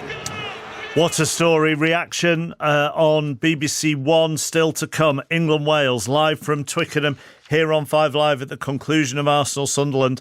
And it will start on Sports Extra. Right then, in League One, full times, Luton beat Bradford 2-1 and Port Vale and Burton drew 2-2. Half time, AFC Wimbledon 1, Reading 1, Bolton 3, Barnsley 0, Huddersfield 0, Blackpool 2, Mansfield 0, Exeter 0. Northampton are 2-1 up on Stevenage, Peterborough lead Wigan 3-1, Plymouth 1, Lincoln 1, Cardiff are down to 10, but the leaders still lead at Rotherham by a goal to 0. Stockport and Leyton Orient are goalless, Wickham are 1 up on Doncaster. In League 2, Crawley 0, Crewe 1, Swindon 3, Oldham 0, both full times. Half times now. Bristol Rovers 1, Chesterfield 1, Cheltenham 1, MK Dons 2, Colchester 2, Shrewsbury 0, Fleetwood 0, Bromley 0, Gillingham lead Tranmere by a goal to 0. Bottom of the table, Harrogate haven't won since September, lead Cambridge by 2 goals to 1. Newport 0, Grimsby 0, Notts County 1, Barrow 1, Walsall 0, Barnet 1. Some huge games in the National League this afternoon. Aldershot 0, Halifax 1, Altrincham 0, Yeovil 0, Boston 0, Sutton 0, Truro are 2-0 up at Morecambe. Rochdale lead Carlisle by a goal to 0. Scunthorpe lead Southend 1-0. Tamworth and Hartlepool are goalless. York are 2-0 up on Forest Green Rovers. In the Scottish Cup, Dunfermline 0, Kelty Hearts 0, Elgin 1, Partick 2. Thank you, Mark Chapman. Welcome back to the Vitality Stadium for this game between Bournemouth and Aston Villa. It was a brilliant first half. It's 1-0 to Aston Villa. Morgan Rogers, who smashed it into the roof of the net. Brilliant finish, which you'll be able to see later on Match of the Day. It's going to be Aston Villa to kick off the second half. All in white, and it's going to be the goal scorer to get us underway. Anthony Taylor checks with the two goalkeepers. Villa kicking from left to right this second half, and away we go. It's John Akers here with Joby McAnuff, live on 5 Sports Extra 2, the BBC Sport website and BBC Sounds, and we were treated to a really good first half. And here is Buendia straight into it. Aston Villa with Rodgers trying to find Sancho, does collect it, but back to goal, right hand side. Cash goes down the outside, rides a challenge, puts in across, corner to Villa, and we're at it straight away, Joby. Well, I was going to ask for more of the same, and it's exactly how it has started in this second half. Villa on the front foot to start it, get themselves in and around the penalty area. Couldn't quite find that little yard of space to get anything too clean, but they've ended up working themselves into a position where they've earned this corner. Scotland lost 18-15 to Italy then in their Six Nations opener. Corner on the right then, going to be taken by Douglas Luiz for Aston Villa. Plenty of movement in the penalty area, taking it short. Buendia. Luiz to the byline, puts in a cross, shouldered up in the air by Evan Nielsen. It came at him really quickly, and he's just rocked his shoulder at it, and it's ballooned over the bar. Another corner here for Aston Villa. Yeah, he actually did really well there, Evan Nielsen, to improvise and get something on it. It was another short, really well worked corner from Aston Villa, and then the ball gets fizzed into that near post area around head height, but it was an awkward one. He just manages, as you say, just to get that shoulder towards it and divert it over the crossbar. Corner on the far side this time for Aston Villa in front of their supporters. Duffed, right-footed towards the near post. Mings get a little flick on it. Bournemouth clear, only partially. Could be put in back in by Luiz here, left-footed, and he has. He's done well. High towards the edge of the 6-yard box. Everyone ducks under it. Sancho plays it down the line. Rodgers, 5 in the middle. Good-looking cross over everyone. Little flick off a Bournemouth head. Still, they can't find that right ball. Right at the death there, Aston Villa. As Truffert brings it away down the left now for Bournemouth, end to end. Little Cruyff turn. Checks, goes back inside. Andoni Iraola in his sleeping bag. Short. Unai Emery in the full sleeping bag as it's put in on the right-hand side by Bournemouth, cleared away by Aston Villa. Header won by Hill, only as far as Anana, and then Buendia, and then Luiz tries to set Watkins away. Hill wins the interception and then can't keep it in, and it's a throw-in for Villa on the far side, 15 yards inside the Bournemouth half. Another let-off, I would say, there for Bournemouth. I think if the ball's a little bit better over the top, I mean, Watkins' desire and, you know, to want to run in behind never gives the centre-halves a moment to breathe. Every time the ball gets recycled, Aston Villa should be thinking, can we get him in? They've tried 2 or 3 times on the floor. For me, it's just going to be a little dink over the top, and Watkins will be running into space at some point in the second half. Yeah, the throw-in went over the top of Watkins, who did go to ground, and then he asked for a free kick, and so did the Villa fans on the far side, but the referee, Anthony Taylor, waved it away, so it'll be a goal kick for Bournemouth. Floodlights are on here. We've got blue sky and some white and some grey cloud overhead, and Bournemouth will try and play out from the back here. Petrovic on the edge of his 6-yard box plays a long ball this time to the near side, and Adley wins a header. Truffert. Adley again will pick it up. Scott, little back heel. Senesi, Scott again. No changes at half-time for either of these, but you'd think maybe Rayan, the Brazilian, the 19-year-old, on his full debut will maybe only get an hour or so. Here goes Jimenez, who was a real live wire in the first half. Got into a couple of little spats, and this time just runs down a blind alley and has the ball taken off him. We did see a bit of bad temper, didn't we, between the sides in the first half, as Onana, with those long, rangy strides, gets away, but his ball through towards Watkins was intercepted, and now here's Adley for Bournemouth, who brings the ball forward. Goes through the legs of a Aston Villa player, and they've given it away. Bit scrappy, a few misplaced passes at the start of this second half. Sancho's in possession for Villa. Yeah, it's what it feels like. Aston Villa are the ones that need someone just to be able to calm the game down and have a little bit of possession. Expect Bournemouth to be the ones to come out and push, which is what they have done, and there will be opportunities for Villa, but they just got to find a bit of control in this second half. Try not to let the game be too stretched. It was brilliant, certainly from a neutral perspective in the first half, but they don't want that basketball type match in this second period of the game. Bristol City from 1-0 down and now 3-1 up at Hull. Made some deadline day or some transfer window signings, Bristol City, after losing some of their better players. And, well, that isn't a scoreline I was expecting, I'll be honest with you. And Hull have been absolutely flying. Wycombe 2, Doncaster 0. In the Championship, then bringing you up to date, and in League One as well. And Bournemouth are in possession deep in their own half. 50 minutes gone. Bournemouth 0, Aston Villa 1. Overhit pass from Adley. They do have the ability to change it from the bench, Bournemouth. They've got David Brooks on the bench, Ryan Christie as well, who had a super season last season. Unal is there as well, so they've got options to change. They have. I think it probably just shows a little bit, obviously, with Semenyo going, and you know, he likes to change those wide forwards in particular, which at this moment in time, you know, you look at some of those options, whether he's got the ability to do it as effectively as he has done during his tenure at this football club at this moment in time. You see Tavernier as well out at the moment, you know, big player for them with that ability from set pieces and that left foot as well. So left-footed clearance high, right down in front of us, and offside flag goes up. Some stats on Rayan, if you're not familiar with him, wearing the number 37 for Bournemouth, 19-year-old Brazilian. His dad was a footballer, and right from the beginning, everyone tipped him to be a player. Scored 280 goals before he was 11 years old in the Vasco Academy in Brazil. I wish I had stats from when I was 11. Yeah. He was. I mean, there was no stats person, was there, when you were 11? I'd guess in playing in English football. They just weren't such a thing. You've got stats for everything now, John. Yeah. I'm a little bit gutted because you've got not just assists and goals anymore. It's chances created, and you know, that's one thing. I'd come off a pitch sometimes and go, I can't do it anymore. I've put it on a plate. The striker hasn't finished it off. That's not my fault, you know. So that's where we are in the world now, isn't it? Go on, though. Let's hear the rest of them. Do you want a few more? Yeah. 25 million rising to 30 million with add-ons, obviously. €100 million release clause in his contract, they reckon. I went for 2.5, not 25 before, so and definitely not 100 million release clause. It's 2.5 million more than most of us, so I'll take that. Trufair, can he find a cross here? Trufair started the season brilliantly. Scott whips the ball in, good-looking cross, too close to Martinez, and he claims it into his arms. Martinez.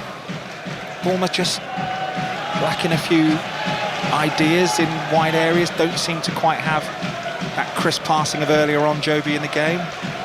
Yeah, they just haven't quite found the fluency, I would say, in that final third, and I think Krupi's a prime example of that today, just where he's been so clinical this season and hasn't quite been able to take those opportunities that have come his way. But again, it's about, for me, Alex Scott and those players just behind that front unit, getting on the ball and trying to make something happen. Again, a player that I absolutely have loved watching his progress. Just have to get him on the ball a bit more. Buendia plays the ball through to Watkins. Watkins into the penalty area, left-hand side. Will he hit it left-footed across the goalkeeper? Just scuffed it. Watkins did really well. Pace, power through the middle, then just a little off balance on his weaker foot, and easy for Petrovic. Yeah, just couldn't quite generate the power, as you say, and I've got to say, Jimenez does really well just to sort of shepherd him and keep him on that left foot, and then just doesn't quite catch the strike. Rayan, really good. 1-2 in the penalty area. Rayan for Bournemouth. Right-hand side, low cross. Claimed by Martinez again. I'll tell you what, that's going to go down as a save. And you can tell why Villa have conceded 26 against an XG of 33.9. Only Everton are better than that this season. He's parried a few from distance, Martinez, but he's still a big presence back there, isn't he? Oh yeah, absolutely. I mean, that one was a little bit more comfortable than probably it should have been. I'd like to see Rayan just dip in on his left foot and try and have a go. He goes down the outside, which he has done on 3 or 4 occasions today, and can't quite dig out the quality of the cross, gets a deflection, so takes a bit of a pace off the ball and makes it a bit easier for Martinez. But like you say, when he has to make some big saves, he absolutely has done that at times. Bournemouth 0, Aston Villa 1. Bournemouth in possession just inside their own half with Hill. Arsenal are leading Sunderland 1-0. Here is Rayan on the right. Here goes his run. It's a brilliant run from Rayan. Striking, what a goal! What a goal from the young Brazilian! And what an impact! Remember the name. Rayan surges through. Pace and power. Low finish. Welcome to the Premier League. It's Bournemouth 1, Aston Villa 1. Wow. What a brilliant piece of individual play from the young man. Picks up the ball, you're thinking, what are you going to do with it on this occasion? I just said I want to see him drive, and that's exactly what he did do. Just change of pace is absolutely electric. Picks it up on the touchline and drifts inside and then just goes past Dean like he's not there. Right-footed, goes past Martinez. I think questions have to be asked of him. It's almost like a toe poke, really, near post, but it's a really clever finish. Gets good power on it, it's low, it's past Martinez, should do better, but absolutely electrifying from Rayan. Look at the celebration as well. Shouting, come on, as he runs away towards the Bournemouth fans, screaming with his mouth wide open. He would have dreamt about that last night. And I tell you what, I love the finish. I tell you who wasn't expecting it. It was Emi Martinez. Outside of the right foot, low, he was stretching forward, which is maybe why it had that bit of away curl on it. But I love the improvisation. And you got it spot on, Joby. It's the turn of pace that leaves everyone for dead. We've not seen it in the game so far. No, we left Luca Dean standing still, literally, as though he wasn't even there. You know, it just was an incredible sight to behold. It's very rare that, certainly games I've covered, that you see a moment like that, you get off your seat, but then it is, can you find that moment of quality when you are in the box? And, you know, I think you're absolutely spot on, John. The way that he took it early on that right-hand side, I was expecting him to maybe run around it and whip it with his left foot. Catches Martinez off guard, but definitely for me should do better. Evan Nielsen went down there and the crowd wanted a free kick, but Aston Villa are in possession 1-1. We've had a really good game here, and I get the feeling it will be one of those, and I hope it is one of those we were there for his first goal moments. Obviously, big clubs were interested in Rayan, and he's come to Bournemouth because he's seen that they let players develop and they let players go on and they play, and that's exactly what's happened. So I hope it is one of those moments where we say we saw his first Premier League goal, and what a goal it was. Brilliant. What a treat to see that. As Villa in possession on the edge of their own 6-yard box. Now, what kind of game do we see now for this last half hour? Both teams will be wondering, is this a good result for us, 1-1? Where are we here? As Villa play out, and Evan Nielsen will press again, and then triggers Adley on the left. He was maybe a bit slow to the trigger there, Adley. And then the ball forward is collected by Watkins, and he's got Sancho inside him. Good defending by James Hill. He's done very well there, James Hill. And Senesi calms things down. Yeah, had to do well because it was a 2-on-2 situation. Watkins there and Morgan Rogers, I think it was, running in behind. Here he is again, crowds up this time. Dean manages to get the ball off him before he goes into full flight there, Rayan, but isn't it great seeing a winger where everyone gets on the edge of their seats when they get possession? And here he is again, Rayan. He's got some confidence now, he's heading towards the byline. Dean takes it off him again. Played away by Villa, good challenge. Now here it's Krupi Jr. Now Adley strikes it wide, left-footed. Just didn't quite have his body in the right position. And it's a goal kick for Aston Villa. Yeah, he's just got to settle himself down a bit, Ray, and you know, you hit the nail on the head there. Would have been dreaming about that. And when you do something as special as that and you get your first goal, that rush of adrenaline really does kick in, and then it's now a matter of, right, settle yourself down. You can go on and be the match winner here. And he just needs to make the right decisions and almost get himself back in the game now by doing things simple. And then when he does get one-on-one, like we've just seen, you know, or he wasn't just one-on-one, wasn't he? He went past 2 or 3 players like they weren't there. But, you know, really go and produce another moment of quality that he has shown he's capable of. Even earlier in the game, I've loved his positivity. It hasn't always worked out. Dink over the top, Krupi Jr. Flag's gone up. Won't count this. He's going to dink it over the keeper. He will score, but the flag is up and has been for quite some time. And the flag went up early, and that won't count. Sharp though, wasn't he? Onto it like an absolute flash. He just goes a little bit too early there. Probably, a couple of yards offside. But then his actual reaction after that to get on the end of it and finds a beautiful finish over the keeper. But correct decision was offside. Really open field to this game now. Going back to your point about what the sides feel. I think for Villa it's probably a bit more pressure on them. You talk about Man United winning today, Chelsea looking like they're going to go and win. So from a position of, we spoke about being title challengers at one stage of the season, now there's going to be a real tussle on for those Champions League places with some of the results they've had of late and some of those other teams that probably they didn't expect to pick up the form they have. Rodgers, good this from Villa. Now Sancho, got a bit of space. Jadon Sancho, intercepted by James Hill. Shouts for handball from the Villa crowd on the far side. The Villa away support, hacked away, and Villa in possession. Bournemouth 1, Aston Villa 1. Arsenal still 1-0 up against Sunderland. West Ham still winning 2-0 at Burnley. Fulham still a goal up against Everton, and Wolves have got one back against Chelsea. It's Wolves 1, Chelsea 3. Bristol Rovers have taken the lead at home to Chesterfield. Notts County are 2-1 up against Barrow. Bolton 3, Barnsley 1. Barnsley have got one back. Millwall have just taken the lead at Wrexham, an own goal. And Notts County, as I mentioned, 2-1 up. And Lincoln City have gone ahead 2-1 at Plymouth Argyle. You're up to date. Here is Morgan Rodgers, goal scorer for Villa. Surging forward, goes down. Don't think there was enough in that. I agree with the referee, Anthony Taylor. True fair in him when shoulder to shoulder. And here's Senesi. Rolls it to Adley on the left-hand side. He's got support here, Adley. Goes towards the byline. Puts in an early cross. Just too close to the goalkeeper, Martinez, who claims it. Yeah, I think Anthony Taylor needs to have a lot of credit today, actually, for allowing the game to flow. There has been one or two decisions that he could easily have given a decision for either way, but he has tended to let things go, and I think it has added to the nature of the game. It's been non-stop. Brilliant tempo. I think this is everything that is great about the Premier League.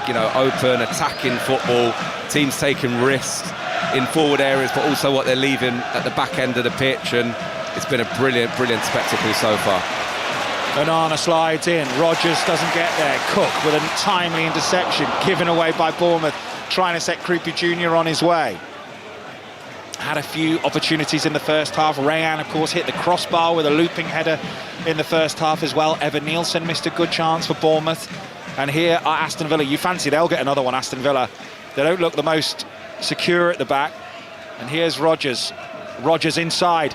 Here's Sancho. And now Matty Cash, who strikes it over the bar. Does he get a touch on this, the keeper? Yeah, he does. It's a good save, I think, this from Petrovic. Yeah, brilliant opportunity though for Matty Cash. And again, Sancho, I think what he's done really well, he's clever, just finds these little passes, slipping people in and around the box. Lovely little touch outside of his boot. Matty Cash, probably about 14, 11, 12 yards out to the angle right-hand side and tries to drill it into the far post, but Petrovic with a really good save, tipping it over the crossbar. Corner for Villa. Bournemouth have conceded 16 goals this season from set pieces. It's the most in the Prem. In comes the corner, whipped in, good delivery, heads go up, headed away by Senesi. Dramatic clearance by Krupi Jr. Sancho, ball's not sitting, so he just rolls it into the pass of Konsa, who's found himself on the right wing for Aston Villa. Rodgers, Sancho, good football from Villa. They've settled really well actually after the goal here, Aston Villa, as Cash swings the ball out to the far side and finds his fellow fullback Dean down the line. Buendia, he's got Jimenez for company. That has been a really good scrap all day, that has. And Jimenez gets the better of Buendia. Buendia's chasing back, and that's a good ball. And here's Adley, and brilliant awareness from Martinez. Comes off his line quickly and clears. Perfect. Yeah, and he had to be very alert and very sharp off his line, which he was there. Emi Martinez, again, a really nice bit of play from Jimenez. Slips Krupi in behind. It's a really good run, but again reads the danger and comes out, clears the ball to safety. Here's Rayan again. He's got his back to goal, tries a little drag back. Ball taken off him by Dean. He will be glad to see the back of him if he does go off here. And we're going to see a change. And Krupi Jr. is going to go off here. And Ryan Christie's going to come on. Interesting. So that's an interesting decision. He's had a few sighters today, Krupi Jr. He's been brought into a few fantasy football squads this week as well. Had a few sighters, as I said, but couldn't find a goal. So Christie and Scott are usually the interchangeable two. don't often see this change. What do you think Andoni Iraola is thinking here, Joby? It's difficult to actually to pick it. Yeah, I think, listen, he'd be disappointed in terms of the opportunities that he's had. I'm surprised, though, listen, if there is a chance it's going to fall to a player, I still want it to fall to Krupi in terms of the form that he's been in and his finishing prowess. So, yeah, it'd be just interesting to see if there's a little rejig here now in terms of who goes into that number 10 role and how they're going to go about trying to get this second goal. He's just running about the pitch at the moment, Christie, just giving some instructions to Scott, the captain. Long throw, James Hill winds it up, throws it in, goes over the head of Mings, could well fall here, and helped into the arms of Martinez by Senesi, who's not scored this season, and that was pretty tame. I didn't quite see what kind of look he got there. The long throw came in. Oh yeah, and then left foot. It's not a bad look actually from Senesi, he just doesn't get the best connection. That's a foul on Adley. I think I would have taken Adley off and left Krupi Jr. out there for his finishing, like you said, Joby. But who are we to argue, as we're going to see Leon Bailey now for Aston Villa. He's going to come on for Buendia. And he has got pace to burn. And I think Jimenez will be relieved, because that's been a bit of a scrap out there. Or maybe he won't be relieved because he's about to have Bailey's pace. I was going to say, it's a different challenge for him. I think Buendia, you know, when he's at his best, he'll just pop into those little pockets, and it's a different challenge for him. And do I go inside and maybe leave that space in the wide areas? Whereas, you know, now with Leon Bailey, who's actually come onto the near side, actually, which is going to be up against Truefair, and it looks as though Sancho's gone over to the left-hand side, who will now be going up against Jimenez. Here goes Rayan, surging through the middle, great pace, finds Scott. Scott's touch lets him down, surges into the penalty area, goes down, wants a penalty, no, says the referee. Adley's got it inside the box, looking for a cross, low towards Rayan, intercepted. Rogers half clears, handball shouts against Douglas Luiz. No, says Anthony Taylor. Villa have got it in the right back spot, more clear off the legs of a Bournemouth defender and out. I thought there could be a shout there for a foul, whether it was in the box or not, I'm not quite sure till we see it again. But Alex Scott bursting into the box, seems as though, for me, as he's going through, there's a foul there from Konsa. Again, on first glance, I did think there was contact. He comes flying out, Konsa doesn't get any of the ball. For me, it's just whether the contact's in the box or not, but it is a foul, in my opinion, from what I've seen. Lincoln are 3-1 up at Plymouth. Reading have equalised against Wimbledon, it's 2-2. Birmingham have gone ahead 2-1 against Leicester. Walsall have got one back. Walsall 1, Barnet 2. MK Dons are now 3-1 up at Cheltenham, and Arsenal are 2-0 up against Sunderland in the Premier League, and Bromley have equalised at Fleetwood, it's 1-1. We are getting a possible penalty check here. It looked outside the box, this, to me, like you said, Joby, but let's have a look. So we're just seeing the replay now. Is it? That's the handball. No, it's a handball, no. I think Konsa's lucky there. I do think there was a foul. Maybe Anthony Taylor feels that Alex Scott has overrun the ball, because he's probably not going to get on the end of it once he does get past Konsa, but there's definitely contact. He doesn't get anywhere near the ball, so for me it should be at the very least a free kick if that contact was right outside the box. But obviously it was a penalty review. If he feels it's outside the box, obviously he can't give it. Evan Nielsen by the corner flag for Bournemouth on the right. Goes inside to Rayan. Left-footed, he swings the ball out to Truefair, near the halfway line on the left. Puts the ball into the feet of Christie. So they've got Scott and Christie out there at the moment to unlock doors. Bournemouth, as the ball's drifted forward. Adley gets a smack in the back there from Douglas Luiz, And the referee, Anthony Taylor, does give the free kick, left-hand side, 5 yards in from the left-hand touchline, and this will be a position to cross. Yeah, expect a ball coming in with plenty of quality. Ryan Christie seems to be the one who's been a straight shot with Krupi and gone in that number 10 role. Looks like it's going to be Lewis Cook with an in-swinger here. Again, trying to find maybe Senesi, Hill. They're really the targets that you're going after. Evan Nilsson's a decent presence. No one really outside of that.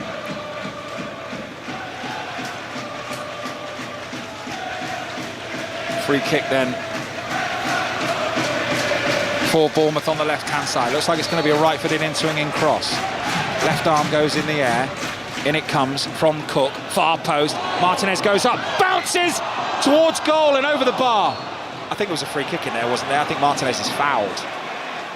I think that's what he's given Anthony Taylor, I think. Yeah, he looked like he got absolutely flattened there. Emi Martinez, not quite sure who, by lots of bodies. Ball whipped in to that area. Oh, it's a big challenge, to be fair. Just trying to see, I think it's James Hill. Just at the back post here. Gets up with Martinez, who was going to go and catch the ball with two hands, and then he does collide with the upper part of his body and looked like it was definitely a foul there. And then Senesi headed over the bar. It's an offside decision. Flag's gone up against Aston Villa. Free kick to Bournemouth then, who are in the ascendancy at the moment. But they will leave gaps for Bailey and Watkins and Rodgers, you'd think, in behind. And Sancho, potentially. As Tammy Abraham warms up. Been re-signed by Aston Villa in the window. And a good option. Gives them something different. Joby McAnuff.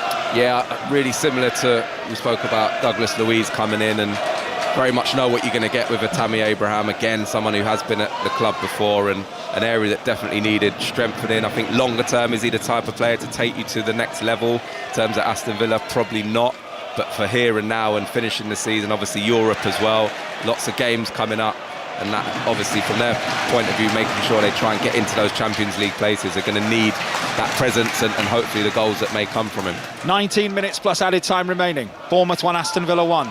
5 Sports Extra on BBC Sounds and the BBC Sports website and app. Bournemouth are in possession on the right-hand side. Rayan, the goal scorer, goes down in a heap and is clutching his right ankle. I think if it wasn't for the goal, I think he might have gone off by now, Rayan, but he's been left out there and has bought a clever free kick from Dini, who I said earlier we'll be glad to see the back of him. And Arsenal's goal scorer for the second, by the way, was Victor Gyökeres. Peterborough 4-1 up at home to Wigan, and Barnet have gone 3-1 ahead at Walsall. I think Luca Dean's just resorted to clattering into him now. It's the closest he's got all afternoon. He's had a real difficult time against Rayan, and you know that on that occasion there's no way he was going to let him get on the ball and get turned, so he's just gone straight through the back of him really, but leads to this free kick now for Bournemouth. Cook with the free kick, drifted into the penalty area. Rayan rises for the header and wins it, cleared away by Villa. High, not great distance on it, but lots of height. Christie, lovely first touch, and plays Truffert in down the left-hand side. First time cross is a good one, running in Evan Nielsen, put behind by Mings, towering header. It wasn't Mings actually, it was Douglas Luiz who's been winded, and it's a corner for Bournemouth. Well, again, Truffert getting down that left-hand side. It's amazing, isn't it, the players that leave this football club, and it just seems as though the next one just comes in and is able to not just fill in, but he looks a really good player, Truffert, athletic, good left foot, gets up and down, does his defensive work as well. But yeah, putting a load of pressure on now. Bournemouth definitely been them in the ascendancy the last sort of 10-15 minutes or so from where we're looking. Very much so, them on the attacking foot now. In comes the corner for Bournemouth under the crossbar. Martinez double fists it away, only as far as Truffert. Christie with a chance to put it back in. They're still in possession. Scott drops the shoulder. Little dink ball to the far post. Headed away by Morgan Rodgers for Aston Villa and finds Luca Dean left-hand side. Luca Dean challenged. Won the ball cleanly there. Did Bournemouth in the middle of the pitch. It's a really good recovery from Senesi. Bournemouth in possession on the right. They switch the play to Truffert. Truffert, nice first touch. Tries to go around the outside of Matty Cash, who's done well. And he's found Ollie Watkins near the halfway line. Watkins still travelling with the ball. Finds Bailey for probably his first touch since coming on as a substitute for Aston Villa. 1-1. 17 minutes plus added time remaining. Bailey's had to check and then thinks about going all the way back, but turns again and given away by Onana. Evan Nielsen picks the ball up. Finds Ryan Christie. Christie with smart dancing feet. Finds Adley 10 yards inside the Villa half. Christie again. Bournemouth looking dangerous in possession. Certainly not settling for 1-1. Could we see a winner here? Out on the right now, it's with Jimenez. Level with the 18-yard box right-hand side. Just stands on the ball. And for once they slow it down here, Bournemouth. And Scott goes back to Hill. And this is where you need your Scotts and your Christies, because Villa are sitting deep. don't know, Jimenez just pulled up with a little injury there, but he was unopposed and just seemed to turn around, just gesturing over to the bench now. Don't know whether it was a thumbs up to say he's okay or he's got a bit of a problem, but True Fair on the ball now. True Fair, cross, blocked, out for a throw-in to Bournemouth, level the 18-yard box on the left-hand side, and they'll leave this to James Hill for a long throw again. Everton have equalised at Fulham, it's 1-1. Keenan Dewsbury Hall has scored there. Keenan Dewsbury Hall with the goal after coming back from injury. And Wimbledon are 3-2 up against Reading at home now. Wickham 4-0 up against Doncaster. So it's going to be a long throw from Hill. In it comes, high, hanging. Header won by Onana, but he's headed it straight out for a corner. They've not really looked a threat from any of these set pieces, Bournemouth, I'm going to be honest. No, they haven't. Again, Villa have defended them really well, but just looking inside that box, you've got Onana, a line of him, Konsa, Tyrone Mings, who again you would have to say you fancy. So I think that's probably why earlier in the game they were trying to hit that little bit further towards the back post. They just didn't have the bodies going in there. Lewis Cook with the corner from the left-hand side, whipped in, headed away again by Onana for Aston Villa, gone out for a throw-in again for Bournemouth. Leicester are down to 10 men, Birmingham 2, Leicester 1. And West Brom drawing 0-0 with Stoke City in the Championship, and we're going to see a change, a double change. Douglas Luiz is coming off, and we're going to see Ross Barkley come on, and we're going to see Ian Martson, and he's coming on for Jadon Sancho. So a double change then for Unai Emery for Aston Villa. Your thoughts on those, Joby, those changes? Yeah, again, listen, I think in terms of Aston Villa, a bit of energy, try and get them up the pitch. Looks like Matson's going to come on and just play in front of Luca Dean, maybe just offer a little bit of protection. Also, he can get forward. Long throw from Bournemouth again. Again, it's headed away by Villa. They'll try and pick up the second ball. Cook wins a header, but that's going to go straight out of play for a throw-in to Aston Villa. And we've got 13 minutes plus added time remaining. It's 1-1. Joby, carry on. What are you saying? Yeah, no, and then the other one, Ross Barkley coming on into that midfield area. Again, a player who probably hasn't had the minutes he would like, definitely in the Premier League. So opportunity for him in this last sort of 30 minutes of normal time, and whatever's added on to maybe come and give Unai Emery something to think about. Long ball forward does find Evan Nielsen, who looked like he was through for a minute, but there wasn't enough pace on the ball. He's held it up though, and Scott finds Adley on the left. Good looking cross, headed behind by Mings, no nonsense. Tyrone Mings just nods it out for another corner. They're not too worried about conceding these, I don't think, because of the lack of threat. Hull City have got one back against Bristol City. It's Hull 2, Bristol City 3. And Chesterfield have gone 3-2 up at Bristol Rovers. Corner again on the left then for Bournemouth. Will they try something different? They're just trying to win the bits and pieces after these, really, aren't they? Because I mean, Onana in there's won most things. In it comes, right-footed, far post. It's hit the top of the net. It's not a good corner. No, they'll be disappointed with the quality from those set pieces, and the corners in particular.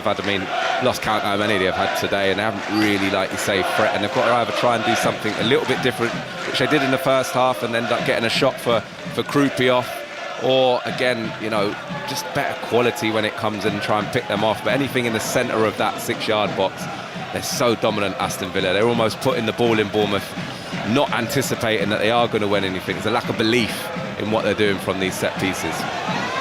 Huddersfield 1, Blackpool 2. And Will Lancashire has been sent off for Oxford. It's Coventry 0, Oxford 0. Scott, nice turn. Cruyff finds Adley on the left, who has got some space for once. Running into the penalty area, to the byline. On his left foot, cuts it back across. Takes a deflection off the bottom of a heel of an Aston Villa player. Finds Christie. Christie bends one. Good save, Martinez over the bar. Corner again. Good save, good effort from Christie. Yeah, I've got to say, it's Bournemouth doing all the running. They're the team really pushing to try and find this winner. At the moment, Aston Villa cannot get out of their half, and it's just whether Bournemouth are going to be able to find that bit of quality on this occasion. Just drops to Ryan Christie, shifts it onto that left foot of his.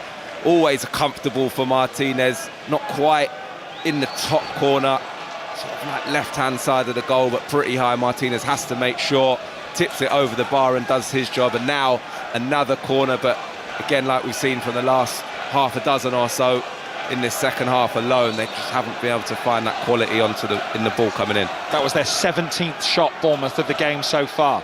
In it comes, left-footed, into the penalty area from the corner, shouts for handball. Definitely came off an Aston Villa player, but it will be another corner. I don't think they'll have a look at the handball. I think that was optimistic. XG, if you're interested in that, Bournemouth 1.95 and Aston Villa 0.42. Bournemouth have just shaded the possession so far with 53%. Yeah, it's a better delivery though from Lewis Cook. Another one coming in now. In it comes, headed away by Onana. High. Picked up by Jimenez, who just cuts inside Watkins. No, it wasn't Watkins, it was Bailey, Martson rather, and it'll be a free kick to Bournemouth, 15 yards inside the Aston Villa half. I think this is the type of situation, it's a really difficult one when you are a set-piece taker, because like you say, you're not really wide enough to be able to whip it in. It's a bit of an awkward position on the pitch. For me, they've got to just work it, try and maybe get it into a wide area for a better delivery. My tactic out there at the moment would be give the ball to Rayan. That would be it. And let him run. In it comes, right-footed, chipped into the edge of the area. They've had no luck with that all day. Surely it's got to go short. Lewis Cook gets the ball back. Again, he's going to put it long. Senesi's at the far post. Could well bring this down. Oh, you just want that to be a winger.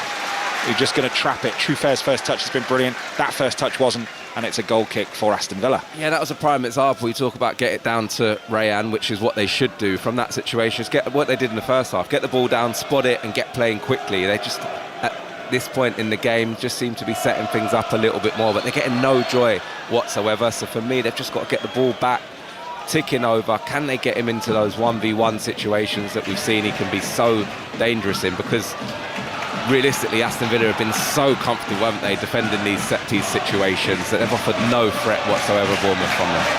Tranmere have got one back at Gillingham. It's Gillingham 2, Tranmere 1. Rayan battling for the ball on the far side for Bournemouth, and has won a throw right in front of those Villa fans. Is there a winner with 9 minutes plus added time remaining in the game on 5 Sports Extra from the BBC? BBC Sounds and the BBC Sport app, more live commentaries than anyone else, and we've got the rugby, which is just underway at Twickenham over on 5 Live. Oh, that's a mistake, and Ollie Watkins might be in. He's into the penalty area, ball still bouncing. Here's Martson, puts it back across for Bailey, and it's really good defending. It's excellent, I've got to say, from James Hill, who had to be there, right place, right time. Corner for Aston Villa. Yeah, make a real mess of this. It's actually Hill initially who goes to clear it, but just completely slices it almost into the path of Watkins, into the box. He shields the ball.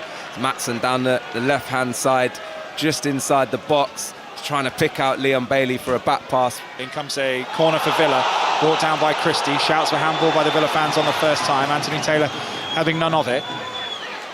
Martinez in front of Andoni Iraola, way out of his goal near the halfway line for Villa. Plays it to Contra, who's on the right wing.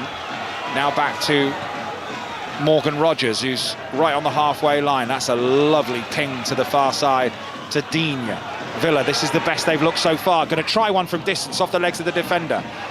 Picked up by Adley, and now Scott, and now Truffert on the left. I think it's killed a little bit of the momentum, that pass.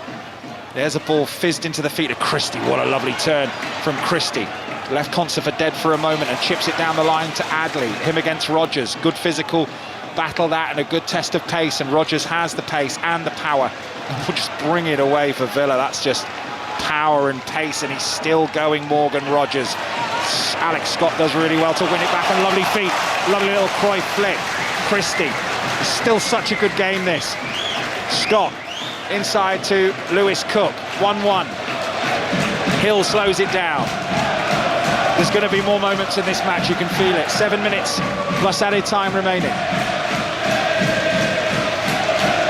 Bournemouth in possession on the halfway line. Everton have taken the lead at Fulham. Bernd Leno has scored an own goal.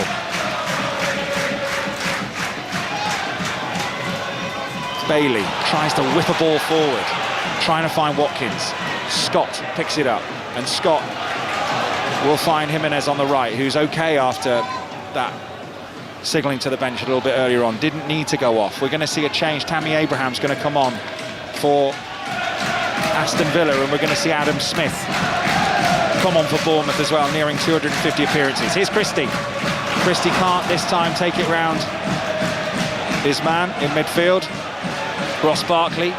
And here's Watkins surging down the left-hand side, all on his own with Lewis Cook, and he goes over Lewis Cook, and that is a free kick. He had a push in the back there from Watkins. Very clever from Lewis Cook. Free kick.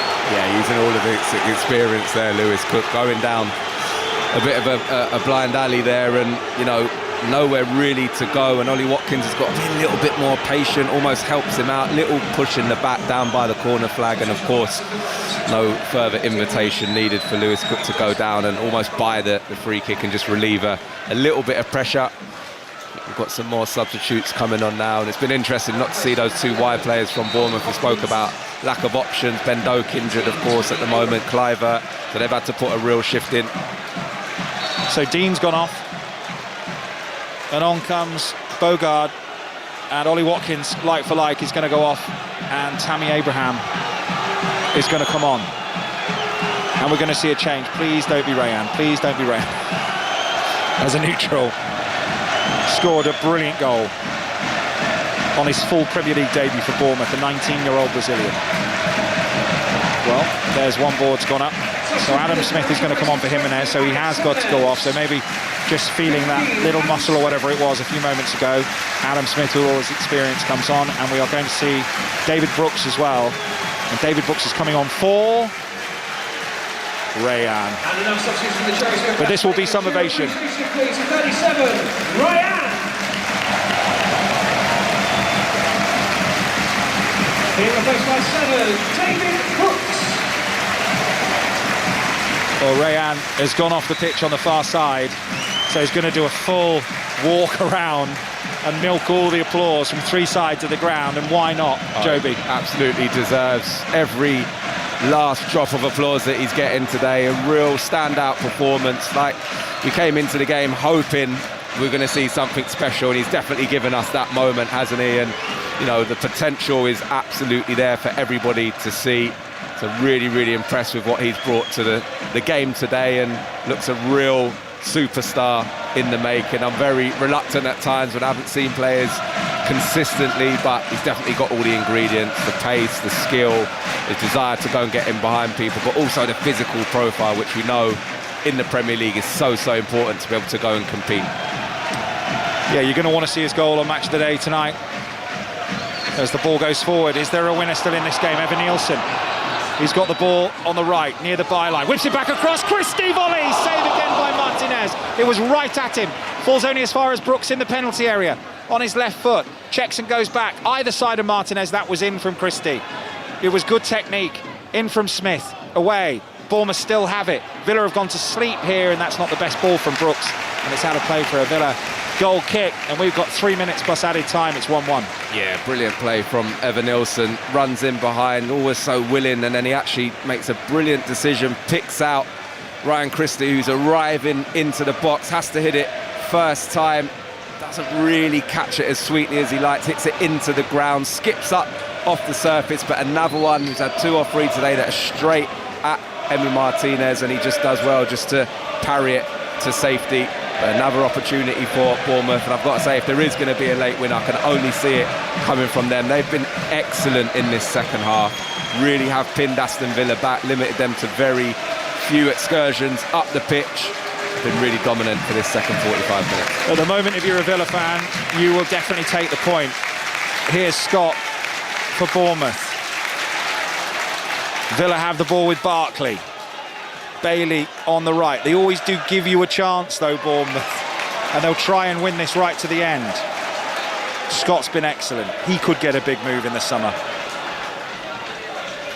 Senesi dinks the ball down the line. Header won by Matty Cash. Evan Nielsen chests it down, then is bundled over, and it was a free kick.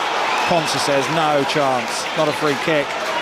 But he was very clever there, Evan Nielsen. Felt the contact and went down. Oh, he does so much good work for the team. I mean, I can imagine every single player in that dressing room absolutely loves him because of what he does.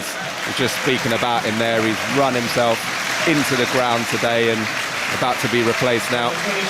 Enes Unal for Evan Nielsen. A lot of hard work, as Joby said there, put in by Evan Nilsson. I have seen Enisu now come on for Bournemouth late and score a winner in the Premier League as the ball's played forward by Bournemouth and picked up by Adley on the left-hand side. He's got his back to goal, he's got two around him.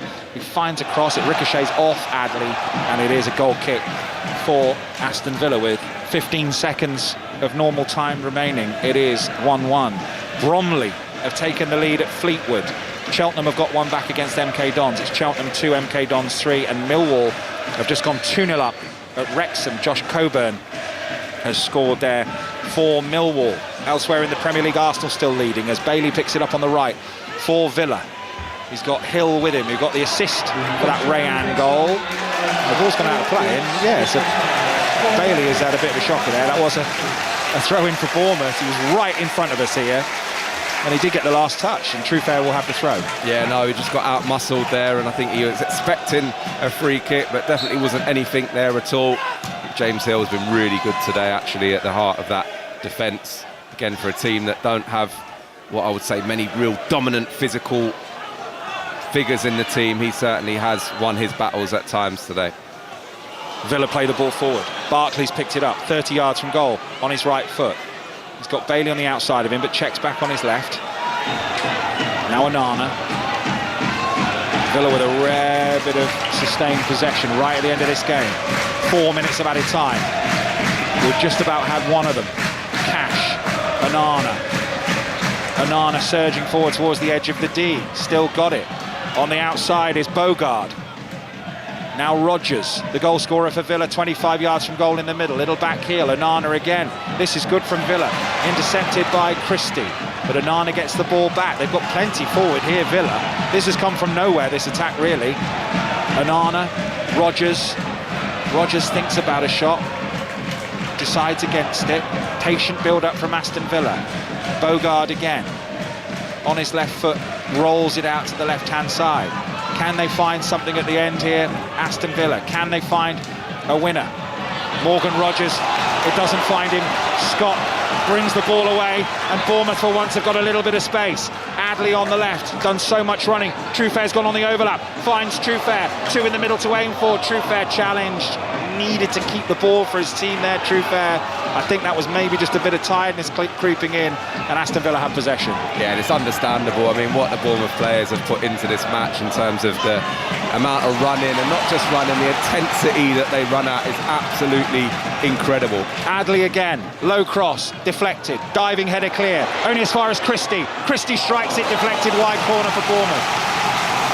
Peterborough 6-1 up against Wigan in League One, and Northampton go 3-1 up against Stevenage, and Huddersfield at 2-2 now with Blackpool. They've showed nothing from corners all day, Bournemouth. Who's to say they won't score from one right at the end? Well, they've got a knack of scoring late goals, haven't they, lately? So I think there's some expectancy, despite how poor they have been from set pieces, that could this be the one that gets them. What I would say on the second half would be a well-earned 3 points. We'll see if the delivery's going to come in with a bit of quality now. Corner from the left for Bournemouth. In it comes. Good-looking cross, headed away by Onana, and out for another corner. He's holding his head here, Onana. He's won so many of those in there for Aston Villa. A minute of added time remaining. 1-1, 5 Sports Extra 2 from the BBC. Is there going to be one last chance in the game? In comes the right-footed corner, headed up in the air by Senesi and over the crossbar, and that will be almost it with 30 seconds left of added time. Joby McAnuff. Yeah, half a chance there for Senesi. It's only one of the few occasions they've managed to get a first contact on a ball coming in. He's in the middle of the goal, 6 yards out, but he just doesn't quite get his body shape right, and he ends up almost rotating away from the ball when he's trying to head it towards the goal, so makes a bit of a mess of it. Arundel scored a try for England against Wales, converted by Ford, and Ford's also got a penalty which got England underway in the second minute. England 10, Wales 0, and the ball's dribbled out for a throw-in, and that's it. Thoroughly entertaining, and we've seen maybe a Premier League star born. Myself and Joby here with a brilliant equaliser from Rayan in the second half of Bournemouth, the 19-year-old Brazilian who just put the afterburners on charged past 3 players and smashed it into the corner past one of the finest goalkeepers in the world, who, by the way, had a good game, made a whole heap of saves. I think Bournemouth are the ones probably that would have shaded it. I think Villa may be happy with the point, but what a great game of football, Jody McAnuff. Yeah, that has been one of the most entertaining and enjoyable 90 minutes that I've watched in the Premier League this season. End-to-end stuff, 2 really good teams. I've got to say, Bournemouth really pouring it on in that second half. Villa probably hanging on a little bit in terms of giving away ground and possession, but defending the situations that they had to really, really well. But that man, Rayan, I think we've seen a moment of magic today, definitely one that I'll take away, and anyone who saw it today or watches it later will definitely remember, and he's got big potential to be a superstar. The smile on his face out there is fantastic as he's chatting to people he's been watching on the television probably a few years ago. Martinez winning the World Cup, you know, Argentina and Brazil, that great rivalry. Here he is on his full debut, smashing the ball past Martinez. It's a great story. It is, and listen, I know they paid a decent amount for him, but clearly an unknown to us over here. But again, they seem to have found a real gem there. You know, obviously a really promising young player, but to come over here and done what he's done already in such a short space of time and make the impact, you can only imagine he's going to get better and better and better. And what do you think these two now, between now and the end of the season? That's 3 games in a row, no win for Aston Villa, but they definitely look better today, didn't they, than they did in their previous 2 matches, especially that 1-0 defeat to Brentford against 10 last week. Yeah, they seem to have a slight issue at home when teams are sitting a little bit lower and it's harder for them to break down, versus being away where they've got a bit more space to run into. I think particularly Ollie Watkins, that's where he thrives. Morgan Rogers picking up those little pockets of space, which he's absolutely brilliant at. So I think they'll be looking a little bit more nervously over their shoulders now at that chase impact for those Champions League places. I think Bournemouth's about having a positive end to the season, you know, and again, their form's been really good of late, and you can see exactly why on today's evidence. Just a real good team to watch in the Premier League. Thank you to Phil for pressing all the buttons for us here at the Vitality Stadium. We've all enjoyed it, all the team here. I hope you have at home, or wherever you are driving at the moment. I hope you've enjoyed it on BBC Sounds or the BBC Sport website as well. Terrific game of football. If you want the rugby, England 10-0 up against Wales. It's over on 5 Live. But I'll see you again, finished here. Brilliant game. Bournemouth 1, Aston Villa 1.